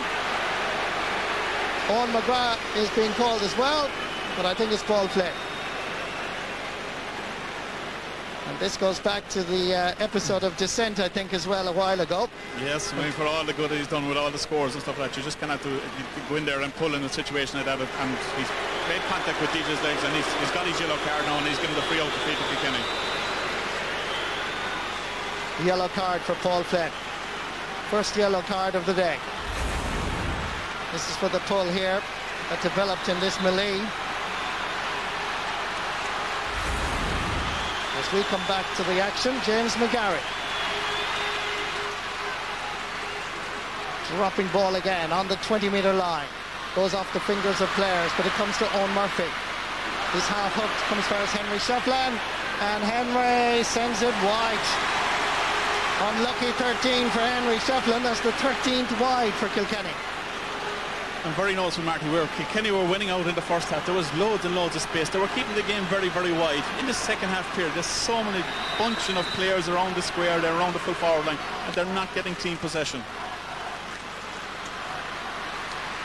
Action areas, 32% in Waterford, 44 around the middle of the field, and 24% in Kilkenny. And that 24% is going to increase because at the moment Waterford are on the attack. But Tommy Walsh intercedes. Comes as far as DJ Carey out around the middle of the pitch. 2 players around him. Lovely skill by Carey.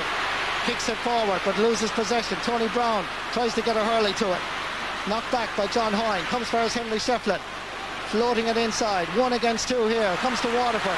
They're beginning to put their shoulders back and begin to breathe the fresh air around Croke Park and play hurling like what we expect from the Munster champions. Brian Phelan from De La Salle from the Waterford City Club. Magnificently caught again as Kilkenny flick it down to the centre, but this time the rhythm is gone as Waterford come forward. Again, passes going astray. It's big Derek Ling around the centre of the pitch, floating it high as Kilkenny are put under pressure. Breaking ball picked up by Owen Kelly as the tempo of the game increases. It's 3 against 3 here. It's the lucky break that counts. And it's James Ryle that comes forward. Left corner back from Greg Ballycallan. Sends it straight past James Fitzpatrick. The marking by Waterford is lax. And Fitzpatrick gets his first point in this All-Ireland semi-final. And thus means that everybody in the full forward line have scored. Brennan a goal. Carey 2 points. Fitzpatrick 1.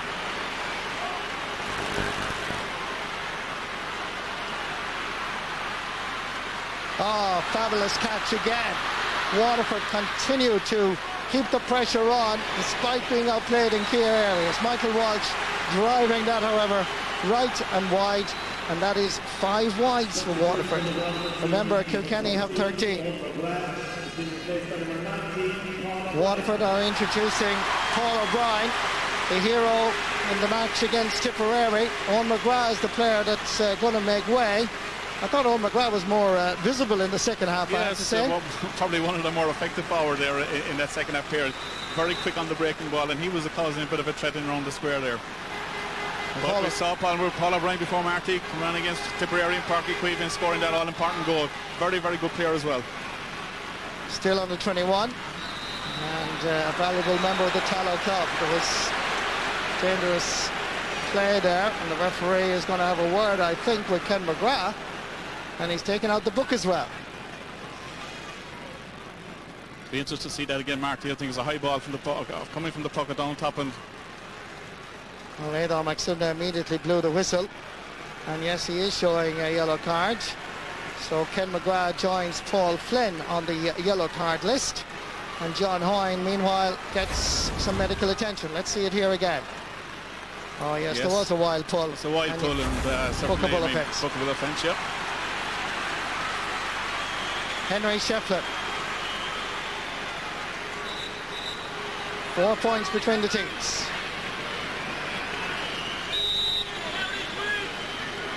Just on the Waterford 45. Hits it with conviction over the bar. 2-4 now for Henry Shefflin. 4 points from frees. Shefflin has been outstanding. 2-8 against Dublin, 2-11 against Galway, 9 points against Clare, the drawn match, 3 against Clare on the replay. He really is the scoring machine on this Kilkenny side. Jack Kennedy under a little bit of pressure. Seamus Prendergast is there. Henry Shefflin on the ground. The ball is loose, kicked away by Shefflin. Coming out this side is Seamus Prendergast. Tommy Walsh in front of Jack Kennedy. Breaking ball, back pass Michael Kavanagh. Sending it straight back down. Good calling by Owen Kelly. Going forward. Hits it with power, and that is well wide. The umpire had decided long before the ball arrived. Yes, Marty, like, again, as I said to you, Tommy Walsh being the free man, there's a lot of good work now being done by Waterford out the field in the middle of the park, half back in as well. But again, you're hitting the ball up to loose man. We saw that time Tommy Walsh going for it. If he didn't get it, Michael Kavanagh was there sweeping up, and very hard to make inroads in and around the goal in a game like this. You'd have to say that Waterford have to try and penetrate this Kilkenny defence.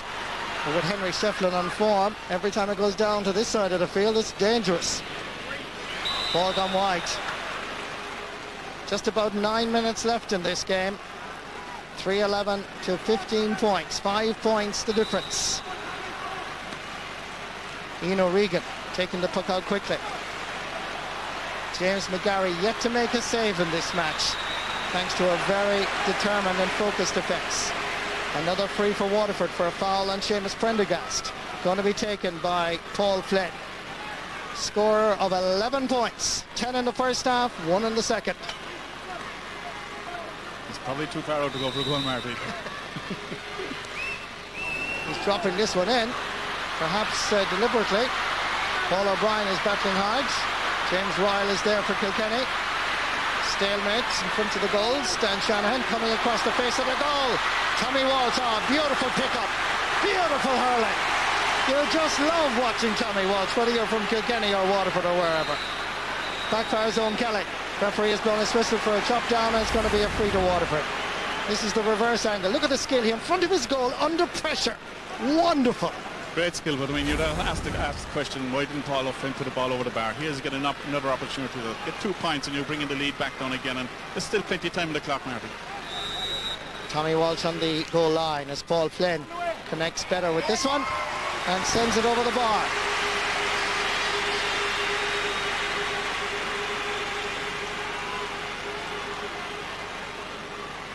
He really is the only one that has threatened, apart from Jack Kennedy, who made a valuable contribution so far. Owen Kelly and Michael Walsh, the other scorers. Paul Flynn now with 12 points to his credit. Ken McGrath and John Hoyne pulling hard. John Hoyne losing a boot, but Waterford, more importantly from their perspective, have the slither. Fabulous. He's doing this all day. JJ Delaney, fabulous. Doesn't matter whether his opponent is 6'6" or 5'3". Sideline ball, far side of the field. But JJ Delaney has certainly blossomed over the last few years. Owen McGrath is looking very despondent and disappointed. I must say, I felt that he was doing well in the second half. He was more involved. Maybe hard done by that. He was taken off, but again, Marty, they weren't making any inroads. I mean, there's plenty of ball gone in there, and they weren't actually bringing down that lead. James Ryle, half blocked by Seamus Prendergast. Comes back towards Ken Coogan. Waterford have it once more. Brian Phelan needs to make a bit of space for himself. To James Murray from Tallow. Dropping it in high. Paul Flynn has to go back after this. Still Paul Flynn. He's in a good scoring position here in terms he's near goal, but it's a terrible cross. And there's nobody really in there anyway. And sent back down towards Henry Shefflin. What skill, what stickwork. The wrists that Henry Shefflin have. Beautiful hands. Laying it off. First Martin Comerford. He's going nowhere there. Kilkenny is the other way. Backfires Derek Lane. And that is going to the left and wide. But Shefflin, for such a big man, his stickwork is just superb. That's the beauty of a game of hurling, Marty. Skill. Remember, tonight you can see highlights of this match, and of course Fermanagh against Armagh, Tyrone and Mayo yesterday, all on the Sunday game. Dan Shanahan is furious with the referee with that decision. I think it's very harsh there, Marty. I mean, it's a 50-50 situation. I think these little breaks are going Kilkenny's way at this stage of the game. 1 or 2 frees maybe could have gone Waterford's way, weren't given, and that could be a difference in the end.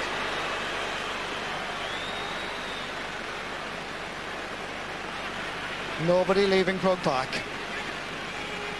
3-11. Total of 20 points to Waterford 16. And the problem is, with the indiscipline, then we're talking back to the referee, the ball is being moved forward, and it gives the scoring chance to DJ Carey. DJ Carey going to take this inside his own half of the field, just a few centimetres inside the 65.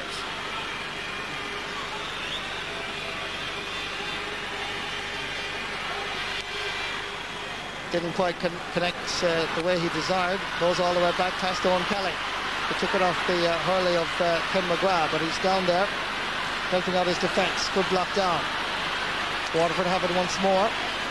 Still within the playing area. Picked up nicely by Derek Lake. Being chased by Jack Kennedy. Laying it off as Martin Comerford. Comerford onto his right-hand side, but it's tailing to the right and wide.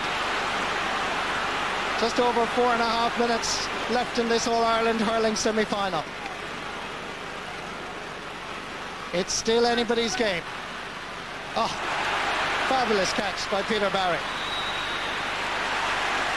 Referee claims he was fouling after losing possession. I think he's been going for a third man tackle. He gave away a ball, but he actually Fantastic catch, and that's been a feature of Kilkenny this afternoon.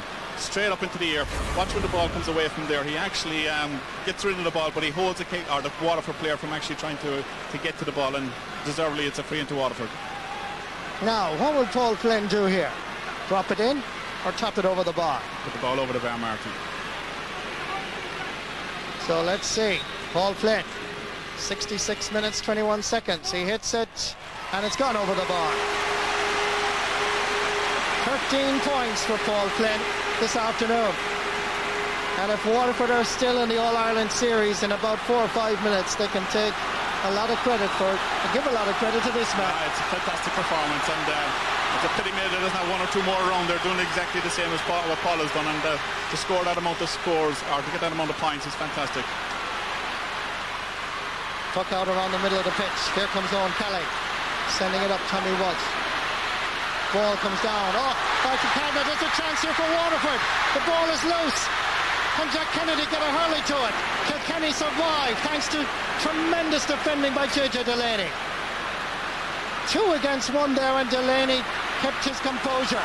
Tommy Walsh is back there to help out his colleague from the half-back line. First to the ball is John Hine, half blocked. Martin Comerford now out around the middle of the pitch as Kilkenny defend admirably. Line ball, far side of the field. But what a chance, Marty. I mean, we saw the first half was slipped by the defender, and the forward is inside, and the goal was open for him to actually put the ball inside in the back of the net, and that could be a crucial one by the time this game is over. It was the real first goal scoring opportunity for Waterford after 67 minutes of play. Breaking ball again. Ken Cogan helping out his defence. Martin Comerford now out as a half-back. In towards the corners. James Fitzpatrick getting there first, however, is Owen Murphy. Fitzpatrick hooking well, then testing the quality of the jersey. Referee allows play to continue as Waterford go in pursuit of more scores. Paul Flynn almost had the ball. JJ Delaney and Tommy Walsh is there. Number 19 is Paul O'Brien, and as Tommy Walsh lifts the sliotar into the air and connects with the ash. Down fares Martin Comerford. His height and advantage over at the far side. Now at right half forward. Owen Murphy tapping it down as Waterford lashed more missiles in around the Kilkenny goalpost. This is Ken McGrath. What's he doing up here? The centre half back, laying it off. First Paul Flynn, half blocked. Michael Kavanagh is back there for Kilkenny as they survive once more. Henry Shefflin in a race for possession with Tony Brown. Shefflin passing it coolly, calmly. In pairs Derek Lane, gives it long. Getting there first, however, is Declan Prendergast. Hand passes it, not with great power. Prendergast is there to pick it up again. There's a wild pull by John Hine, and this is going to be a free for Waterford. And the referee, Aidan McSlibna, gone back to have a word with the Greg Ballycallan man. I give credit to Waterford. They're throwing everything at Kilkenny at this stage. Ken McGrath has gone up into the full forward line as well. They know they need a goal now to get this game back into the melting pot and maybe draw the match. Yellow card for John Hine. The free going to be taken inside the Waterford half of the field. As we head towards the full-time whistle. Less than 30 seconds left. Here's John Hine here, pulling across Declan Prendergast. No doubt about it, Marty. It had to be a yellow card. He was late for the challenge. Waterford have to get a goal. 69 minutes, 49 seconds. 10 seconds left in actual playing time. Shawnee McMahon has been informed, the linesman, of how much time is going to be added on.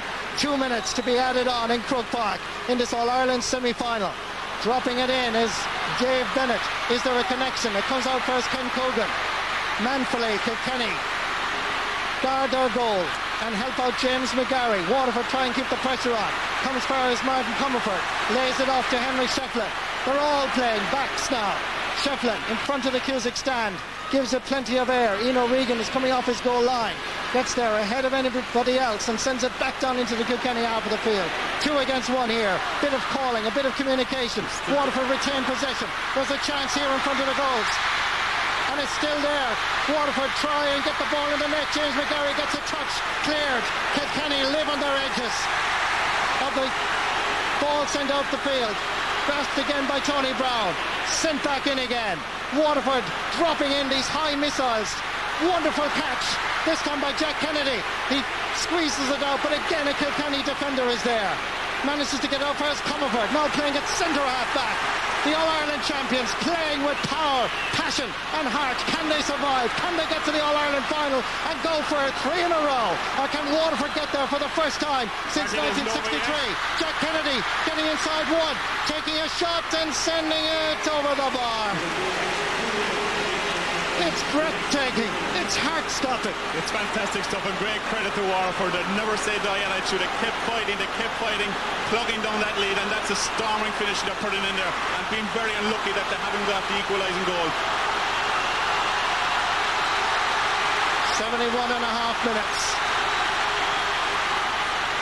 Possession now absolutely crucial, and a fabulous catch by the captain. Laying it off first, DJ Carey. Inside is Eddie Brennan. Eddie alone, front, shoots and sends it over the bar. A goal and a point for the great Ballycallan man. And Waterford have to get a goal to draw level. It's a goal or nothing. The Munster champions, are they going to go down like they did in 2002? But the second half, they played for 35 minutes. It's all or nothing here. Breaking ball comes out. Dan Shanahan chasing after it. Now more than ever, they need something out of Dan the man. But the sideline ball goes to the Cats. 72 and a half minutes played. Kilkenny heading for the All-Ireland final to play the winners of Cork and Wexford. Aidan McSivna wants the sideline to be taken quickly. It looks as if this is the end of the journey for the Munster champions from Waterford. Ken Cogan from Tulla Road in no rush. And would you blame him? Sideline cut is taken, referee blows his whistle, and Kilkenny are in the All-Ireland final.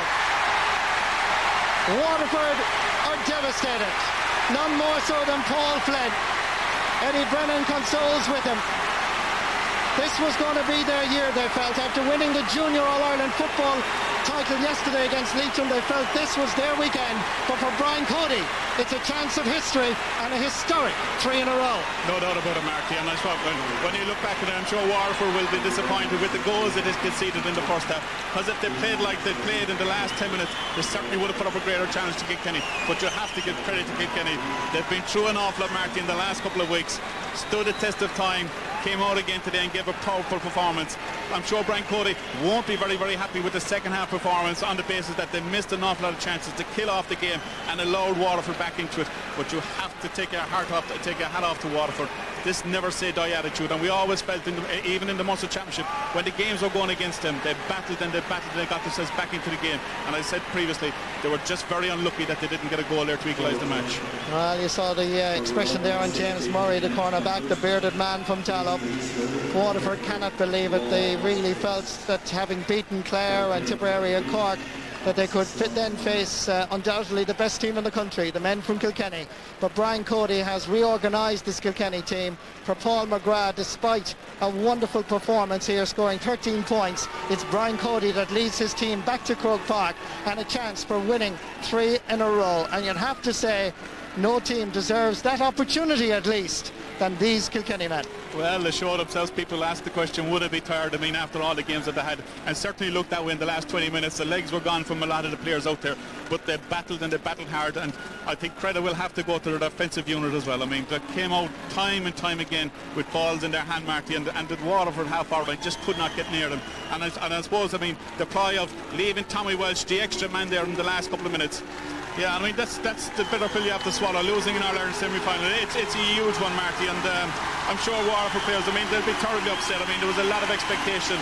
I mean, John Milan missing today, was he the ingredient that would have ignited that forward line? I mean, these questions will remain to be answered. I mean, certainly he would have been more of a threat inside the full forward line, and there would have been maybe a lot more goal-scoring threats came as well. And Waterford up to now in the championship, they've been scoring a lot of goals, but today they failed to do so, and that was probably the difference in the end. Yes, indeed, John Milan must have lost to that full forward line, and Waterford will go home devastated and disappointed, but they have certainly brought great joy to the people of Waterford, winning a really enjoyable Munster Hurling Championship. But on this particular occasion, when you have players like Michael Kavanagh, who was dropped after the Leinster hurling final, coming back into the side and knowing that he had to prove a point, as if he had. Yeah, I mean, that was the big burning question from Brian Cody. I mean, would he bite the bullet and bring back Michael Kavanagh? And he did, and he brought Tommy Welch from the half-hour line back into defence as well, and it bolstered the offence. And I mean, in any game of hurling, you build from the back marker, you get your 6 backs in place, your goalkeeper, and you stop your opposition from scoring, you build from there. And he always knew there was plenty of talent up front. Well, the news from Croke Park, Kilkenny, the All-Ireland champions, continue on the journey for the 3 in a row. They're in the final. They beat Waterford on this scoreline, 3 goals and 12 points. Kilkenny, 18 points, Waterford. Let's go down to the sideline and Jim Carney.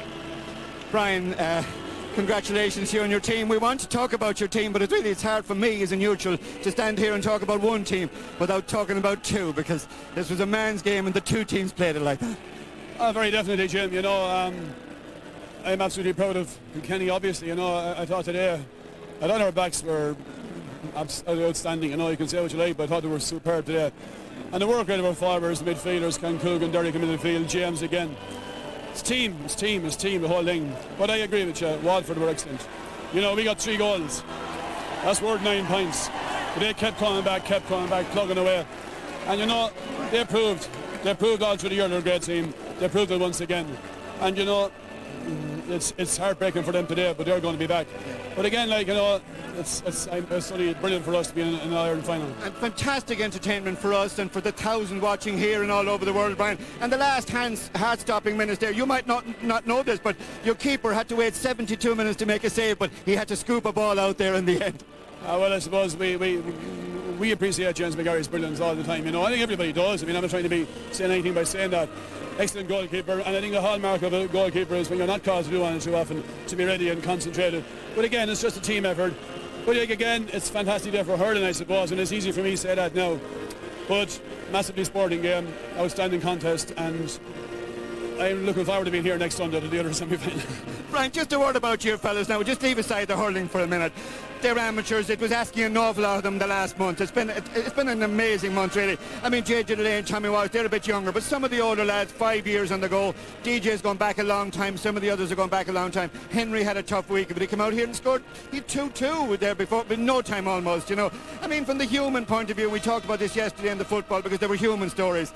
I mean, I've asked you before about these fellas. I'm going to ask you again.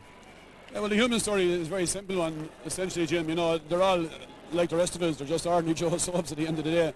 But the one thing that makes their lives that bit more exciting is hurling, and they just absolutely adore hurling.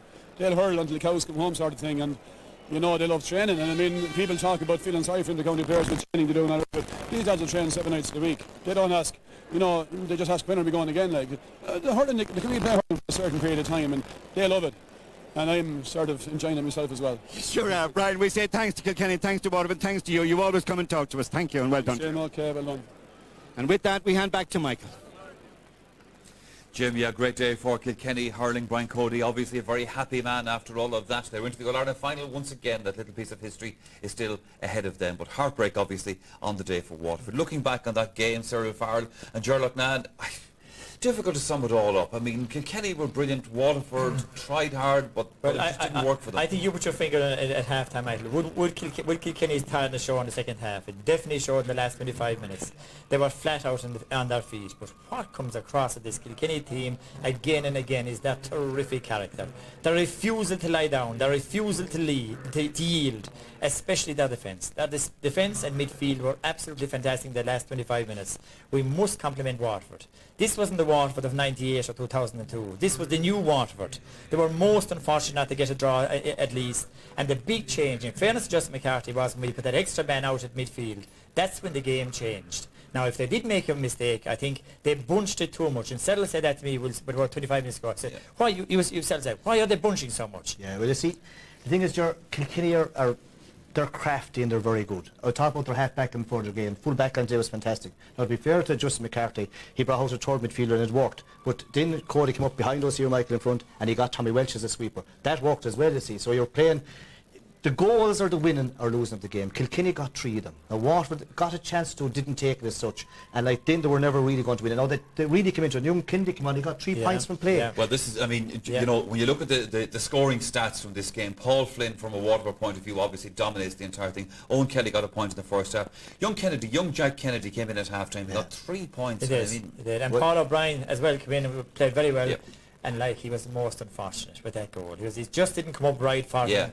And if this is one of Jack Kennedy's points, just to emphasise. He's a talent for the future for Waterford. Yeah, well, he's the kind of the white hope down there, and he tore into it and came on. You know, like I was surprised when he took off Owen McGrath because he was doing a lot of work. Maybe not scoring, but doing a lot of work. High ball going in, great catch here.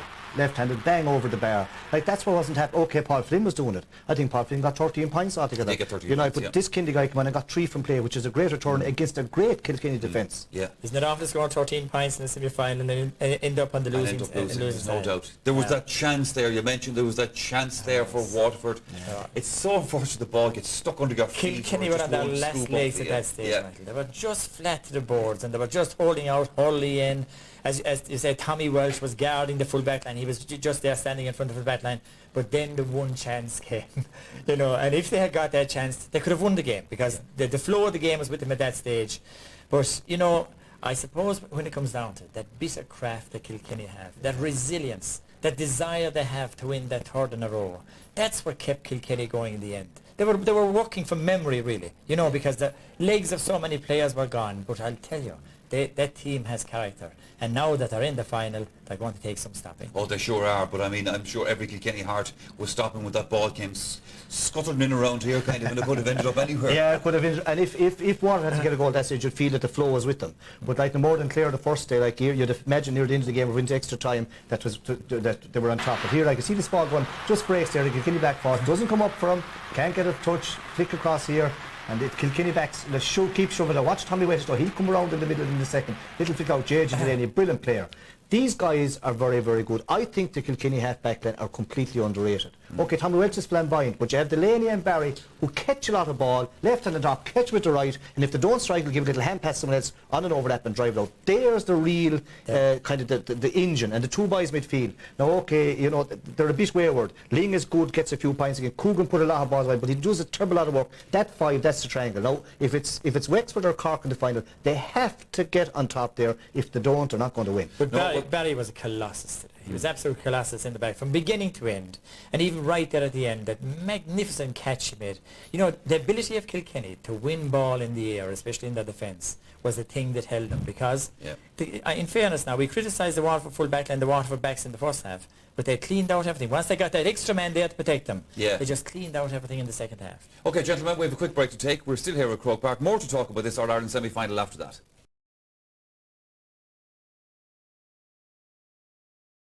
On the corner starting next weekend, of course, and Network 2, very much the Olympic channel for you if you're following the games on television. Well, we had a bit of an Olympics here this afternoon.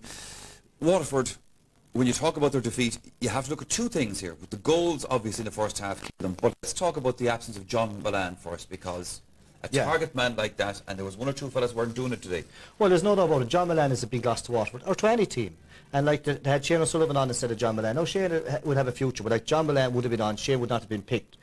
I don't think if John Mullane started that he'd be taken off. He'd play well. Supposing today if Kilkenny had King Henry missing, like you could say he was kind of peripheral for a while, we wound up getting, I suppose, about 2-4. And Michael, at the end of the day, goals win matches. Now, Kilkenny got 3 of them, it kept them in the driving seat all day. But as Ger was saying earlier, Waterford aren't gone. Okay, they'll be disappointed. But this was a new Waterford. Goals, they were nailed by 1, 2, 3 goals. Should have been out of the game, but they kept there. And Paul Flynn had a fantastic game. Now, there are times, some days, when he may not live up to his own rating. But like today, like I think he got about 30 between frees and play, and he was dangerous to all that. 4 from play, the rest from frees. He was questioning the referee like times, and that was so involved. And once or twice, I thought Dan Shannon was very unlucky not to get a free once or twice there. Frees wins against him. When you're questioning, it's gone out 10 or 15 more yards. But like that Waterford team, the big thing is Justin McCarthy should stay on. Give him 2 or 3 more years. They've won 2 Munster titles with him. They're there or thereabouts, and they're going to be there or thereabouts. Like young Jack Kindy came on, he's a new player, and they're building up. Okay, the jury will be still out on Eno Regan, but I don't think he can be faulted for any of the goals. It's a tough decision to make during the week before the big game. If he's going to make it, he'll have to let on for all the league matches that are going to come up. Waterford are still there now. Kilkenny are in their 3rd All-Ireland final, and like they are a great great team. Don't let anyone tell you they're an ordinary team. They're a great team. They're fantastic skill. And look, it's going to be hard to beat them. But they're there to be beaten, I suppose. But like all year, they've done it the hard way. Everyone is saying they used to get in soft before win their Leinster title walk through. Look, they've done it the hard way. And as Cody said even last week, the psychology, he wasn't letting them think about being tired. Okay, Gerard was saying they're getting tired. Okay, they're bound to get tired. But he never used the word tired last week. He was saying, we're looking forward to being it. Now they have 3 or 4 weeks now, and they'll have saunas and masseurs and everything else. They won't be tired the next day. And training. You know, I'm sure they'll have training, you know, like that. Well, that's actually a good point now that Cyril Farrell is making there at Gerlach Nan, because the last couple of years, as Cyril said, they've won Leinster and they've had, it's not an easy route to win Leinster, obviously, but people would have this perception that they kind of had it nice and tidy going through the championship. This year, they've had to do it all the hard way, and they've done it the hard way. Well, this year they're really proving themselves as the quality champion team that they are. Now, you look at what happened yesterday with Tyrone and Armagh, who are on the road maybe for 2 or 3 years. This is their 6th All-Ireland appearance in 7 years. Now, what a record of that. You know, and what a man Cody is, to constantly keep them fired up, to keep them on edge. He changes the team around, he drops fellas, there's a bit of controversy around him. Not that popular maybe at times in Kilkenny, but they won't object to being in 6 All-Irelands in 7 years. But Gerard, as you know, and you've coached and trained teams with Ireland, a happy camp the whole time will win nothing. Exactly. You have to have that fighting and good. You hate it. Cody isn't there to be liked. No. He's there to do a job, and he's doing it. No, you did right. This fella did the very same thing. You have to have that. There's nothing worse than too much harmony, you know. But it shows the real genius of Cody, you know, and he's there smiling again. Look what he's gone through in the last 3 or 4 weeks, yes. You know, with the draw with Clare, all the controversy after that. He used that to the very, very last. You know, there was no question of Henry not playing today. He didn't release the team till the last minute. Using the head, using psychology when maybe the legs were going to be tired, and they hold out and they're in the final. It's also obviously he's done a fantastic job. It's a big help when you have fellas like Henry Sheffler, and you have somebody like Peter Barry, who's just a colossus in that defence and has been for years. He's talking to Jim Carney. Thank you very much indeed, Michael. Peter Barry, at the risk of giving you a big head, Michael Lester just said that you were a colossus at the heart of that Kilkenny defence, but we were just saying a minute ago, and you were blushing when we said it, Peter, 5, 6 and 7, because beside you there, Tommy and JJ were just fantastic as well. Yeah, the two boys are unbelievable hurlers, and Tommy is a revelation even in forwards, but at the back he's absolutely outstanding. And sure, JJ's hurler of the year last year, and he's going the same way again this year. He's flying it. I know we just went out to our job, all the backs, 1, 2, 3, 4, 5, 6 and 7, and we gave it a good lash, and it came up. We're lucky we came up in the end. Just a word on your own game, Peter, because you know the replay there the last day against Clare today, your old self, there's no doubt. I suppose the longer the summer goes on, you tend to enjoy it a lot more, and your hurling improves. I wouldn't be the most natural hurler in the world, so I suppose. No, you said it, not us. I'm saying it. Everyone's sick of me saying it inside, but as the summer goes on, your touch improves and your reading of it gets quicker, and I suppose any hurler likes playing in August and September. Yeah, you took a break, didn't you, after last year, Peter, for a while? Yeah, I did, yeah. Sharon, my fiancée, brought me around the southern hemisphere for a few holidays, and we took 9 weeks off and we had a great time, but I refreshed the batteries and off we go again. Yeah, and sure, there's times in a man's life, Peter, when he has to do what he's told by his other half. Well, I did, yeah.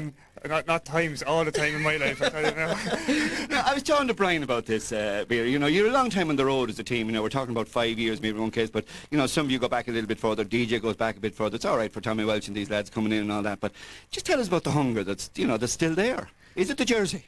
Yeah, would you believe? I think it is, you know. I suppose we grew up with our heroes, you know, and they won 2 All-Irelands and that, and we saw them winning matches, and we just wanted to do something, even wear the jersey, and the fact that we got to manage to win a few things, you know, it made it all the better. And I suppose when you're winning, it's hard to say no to it, and we love doing what we're doing and we enjoy it. And there's a group of lads there who love doing what they're doing, and they try to drag absolutely everything out of each other, and luckily enough we're doing that at the moment. Now we have a big match in 5 weeks' time, and we'll be giving it socks again, and if we come good, we come good. If not, we'll put our heads down and we'll go again. Yeah, and you do need the break from competitive hurling, Peter. Although, you know, again, we have to go back to what Brian says, and he said last week, he says, I prefer to be hurling, he says, than out of it. Yeah, as he said to himself, said to us during the week, when he woke up Sunday morning, he said, God, imagine if we had lost, you know, and hurling is over for Kilkenny for the summer, and no one wants that in Kilkenny. It's very easy to play games when you're winning. When you're losing, it's hard. And I suppose that's even the backdoor system. We're lucky we got 2 weeks between matches, and it stood to us. But hurling's such a fast, spontaneous game that you do need a break in between. But we'll take our 5 weeks now and we'll see how it goes. Just a final thought, Peter. You know, Cork and Wexford would be looking at that today, and they'd be just saying, God, 72, 74 minutes took a lot out of them again. You know. Yeah. it took a lot out of us, and I'm sure we're playing Dublin for next week in the club game, and we've Venus after that, so they'll take a lot out of us as well. But again, like, if we're enjoying it, you know, and when you're enjoying something, it's very hard to say no. Say that you're tired and that, so we'll keep going as long as we can. Actually, I just want to say hello to my mum. She couldn't travel up today. She's a bit under the weather, so hello, ma'am. I hope you're feeling well. I hope you enjoyed that. Terrific that you're thinking of her, Peter. And listen, best of luck in the club game. Don't fall out with no licky. No fear of that. Listen, Peter, great to see you always, on and off the field. Sound as well. And with that, back to Michael. Yeah. Thanks, Jim. I've no doubt Mrs. Barry enjoyed that match thoroughly. I met Peter and Sharon actually in part of that trip that they were on out in Phoenix, Arizona and Las Vegas. Stephen had to come home and mind the kids, but he doesn't have that problem yet. They were able to carry on for another lot little of while. county teams, Mike, would love if Sharon kept Barry, kept them out there for a good few more months. I have to laugh at him there. He looks so innocent, takes off the helmet, like, you know, but he puts the helmet on, he's a different guy under the ball. And he says, I'm not a natural hurler. He has a great paw on him. Yeah, great ball, and he has. Another fellow, the great ball, got the ball into his hand a few times today, was Henry Shufflin. His first goal, right up at the start. I mean, we wondered, was he going to be okay for the game today, because after the eye injury during the week and all that kind of stuff, maybe he might be mind to himself. Just had one look at the goal and took off. Yeah, well, like, he's a fantastic hurler, great skill under the ball, and again, like as Gerard said earlier on, he kind of finted coming in that he was going to go right. Watch it here, the ball will break in. First, the ball is slippy and the ground is slippy around here, a bit of schmaz around here. Here's the half-back coming up, and a kick would have been for a Kilkenny man. Now this goes in over the corner back here. Henry gets up to it. Now he cuts across here. Now you'd imagine he's going to hit his right hand, but goes back on his left and hits it over shoulder. Very hard to hook a fella that way. It's a very difficult skill as well. Yeah. Very, very difficult. Only very few players can execute that skill. Couldn't blame the goalie there, back net, and it kind of set the trend for Kilkenny. This was Eddie Brennan's goal, and this one kind of nailed Waterford when they needed a little bit of a break themselves. Yeah, lovely hand flick. Especially when the keeper made the save here. Fantastic save, but look what happens. There's three guys now, should have been clipped there. Three guys here, but look at this instinct. Bang, back net. Doesn't go to pick it up. Little hand flick into the back. Same happened in the minor match with Joe Morgan. Comes back out. Eddie actually takes the shot, comes back to him again. Right, reminiscent a bit of the chip match last year, and just left-handed back to the net. Again, the goalie can do nothing about it. You'd wonder where the full back line was. Unfortunately, I suppose the full back kind of got slipped as well in the middle of that. And now this really Waterford will have nightmares about. Lot of work here by John High. Now the cornerback just slips. If you watch it closely, he just slipped. He should have buried into Shefflin there. Didn't. Ball watching back in net. Now again, the young goalie might be blamed for, but it's the cornerback that should have gone to Shefflin and took him out of the way really. But if you watch it closely, he just slips at the wrong time. Yeah. They're all ball watching, and Henry glides in, taps in the back net, and that kept Kilkenny there. No matter what Paul Flynn scored, them 3 goals were there the whole time. Kilkenny only scored 6 points in the second half, which is a small return for them, but yet that 3 goals gave them, as Cody said after the match, it gave them 9 points. So in actual fact, it's along with the pullback when Waterford weren't getting goals. But you can see what that tactic was from the start. While we're fresh, we'll really attack them, and we'll try and bury them in the first 20-25 minutes, because they knew that in the second half they wouldn't have the same team. Now compare the pace they were playing there with in the first 20 minutes to the pace they played in the second half. There was no comparison. They never created a goal chance in the second half because those legs had got to be tired. Those matches had caught up with them. But as Cyril said, they had the damage done with those 3 goals. And goals is what win matches. And there is no better team at scoring them at vital times than Kilkenny. Usually they do it in the first 10 minutes of the second half. Today they did it at the start. And that's when they killed the game. Now they know they're in the All-Ireland final. They don't know yet who they're in that final against. So next Sunday we'll look at that with interest and see how it works out. Yeah, well, like, they're going to have a double edge really. Wexford beat them in the first round of the championship this year. A shock to most people outside Wexford, but not to Wexford people. Now, they'll always rise to Kilkenny. Now, Kilkenny would love to be a very unique pairing, having Kilkenny and Wexford in an All-Ireland final. They would say, let Wexford roll in, we'll take them the second day. Now, Cork, there's no doubt about it, Cork have been living all year, hoping to get into an All-Ireland final and hoping to bury last year's memory of last year Cork felt that they lost All-Ireland rather than Kilkenny winning it. And I also felt like it was one of Kilkenny's poor, even though they won the All-Ireland, it wasn't the greatest play by Kilkenny as such compared to have been playing. Now, it doesn't matter who comes in, Brian Cody will have a kind of a double-edged sword. He'd be able to use both as motivation. But the big advantage he has, he's about 20 players used, and they're all beginning to come right at the right time. I was at an intermediate match last night, and Kilkenny, there was 3 guys on the senior panel from Kilkenny, but there's only one of them allowed to play. He was so focused on today, he figured he might need him. No, he didn't need him to play, but like they were there. He wasn't going to release him for an intermediate match. So he wants to go down as winning the 3 in a row, and it'd be some achievement. How would you call next week's game? Very difficult to say, Michael. I think Wexford will be bit disappointed that Kilkenny won today, because they know very well that Kilkenny are itching to meet them again. And Kilkenny, if they meet him again, would want to beat him back to the Slaney. You know, that's the way Kilkenny think. Yeah. Now, I think Cork's in last year, you know, I made the Cork management about a week after the All-Ireland last year. They were so sore at losing last year's All-Ireland. You saw that programme over Christmas with the Cork players. You saw the pain they had at losing that. I think that pain is driving Cork on to get another chance at it. They want to get back to Croke Park. If they do get back to Croke Park, I think they are the one team that can stop Kilkenny's dream of that 3 in a row.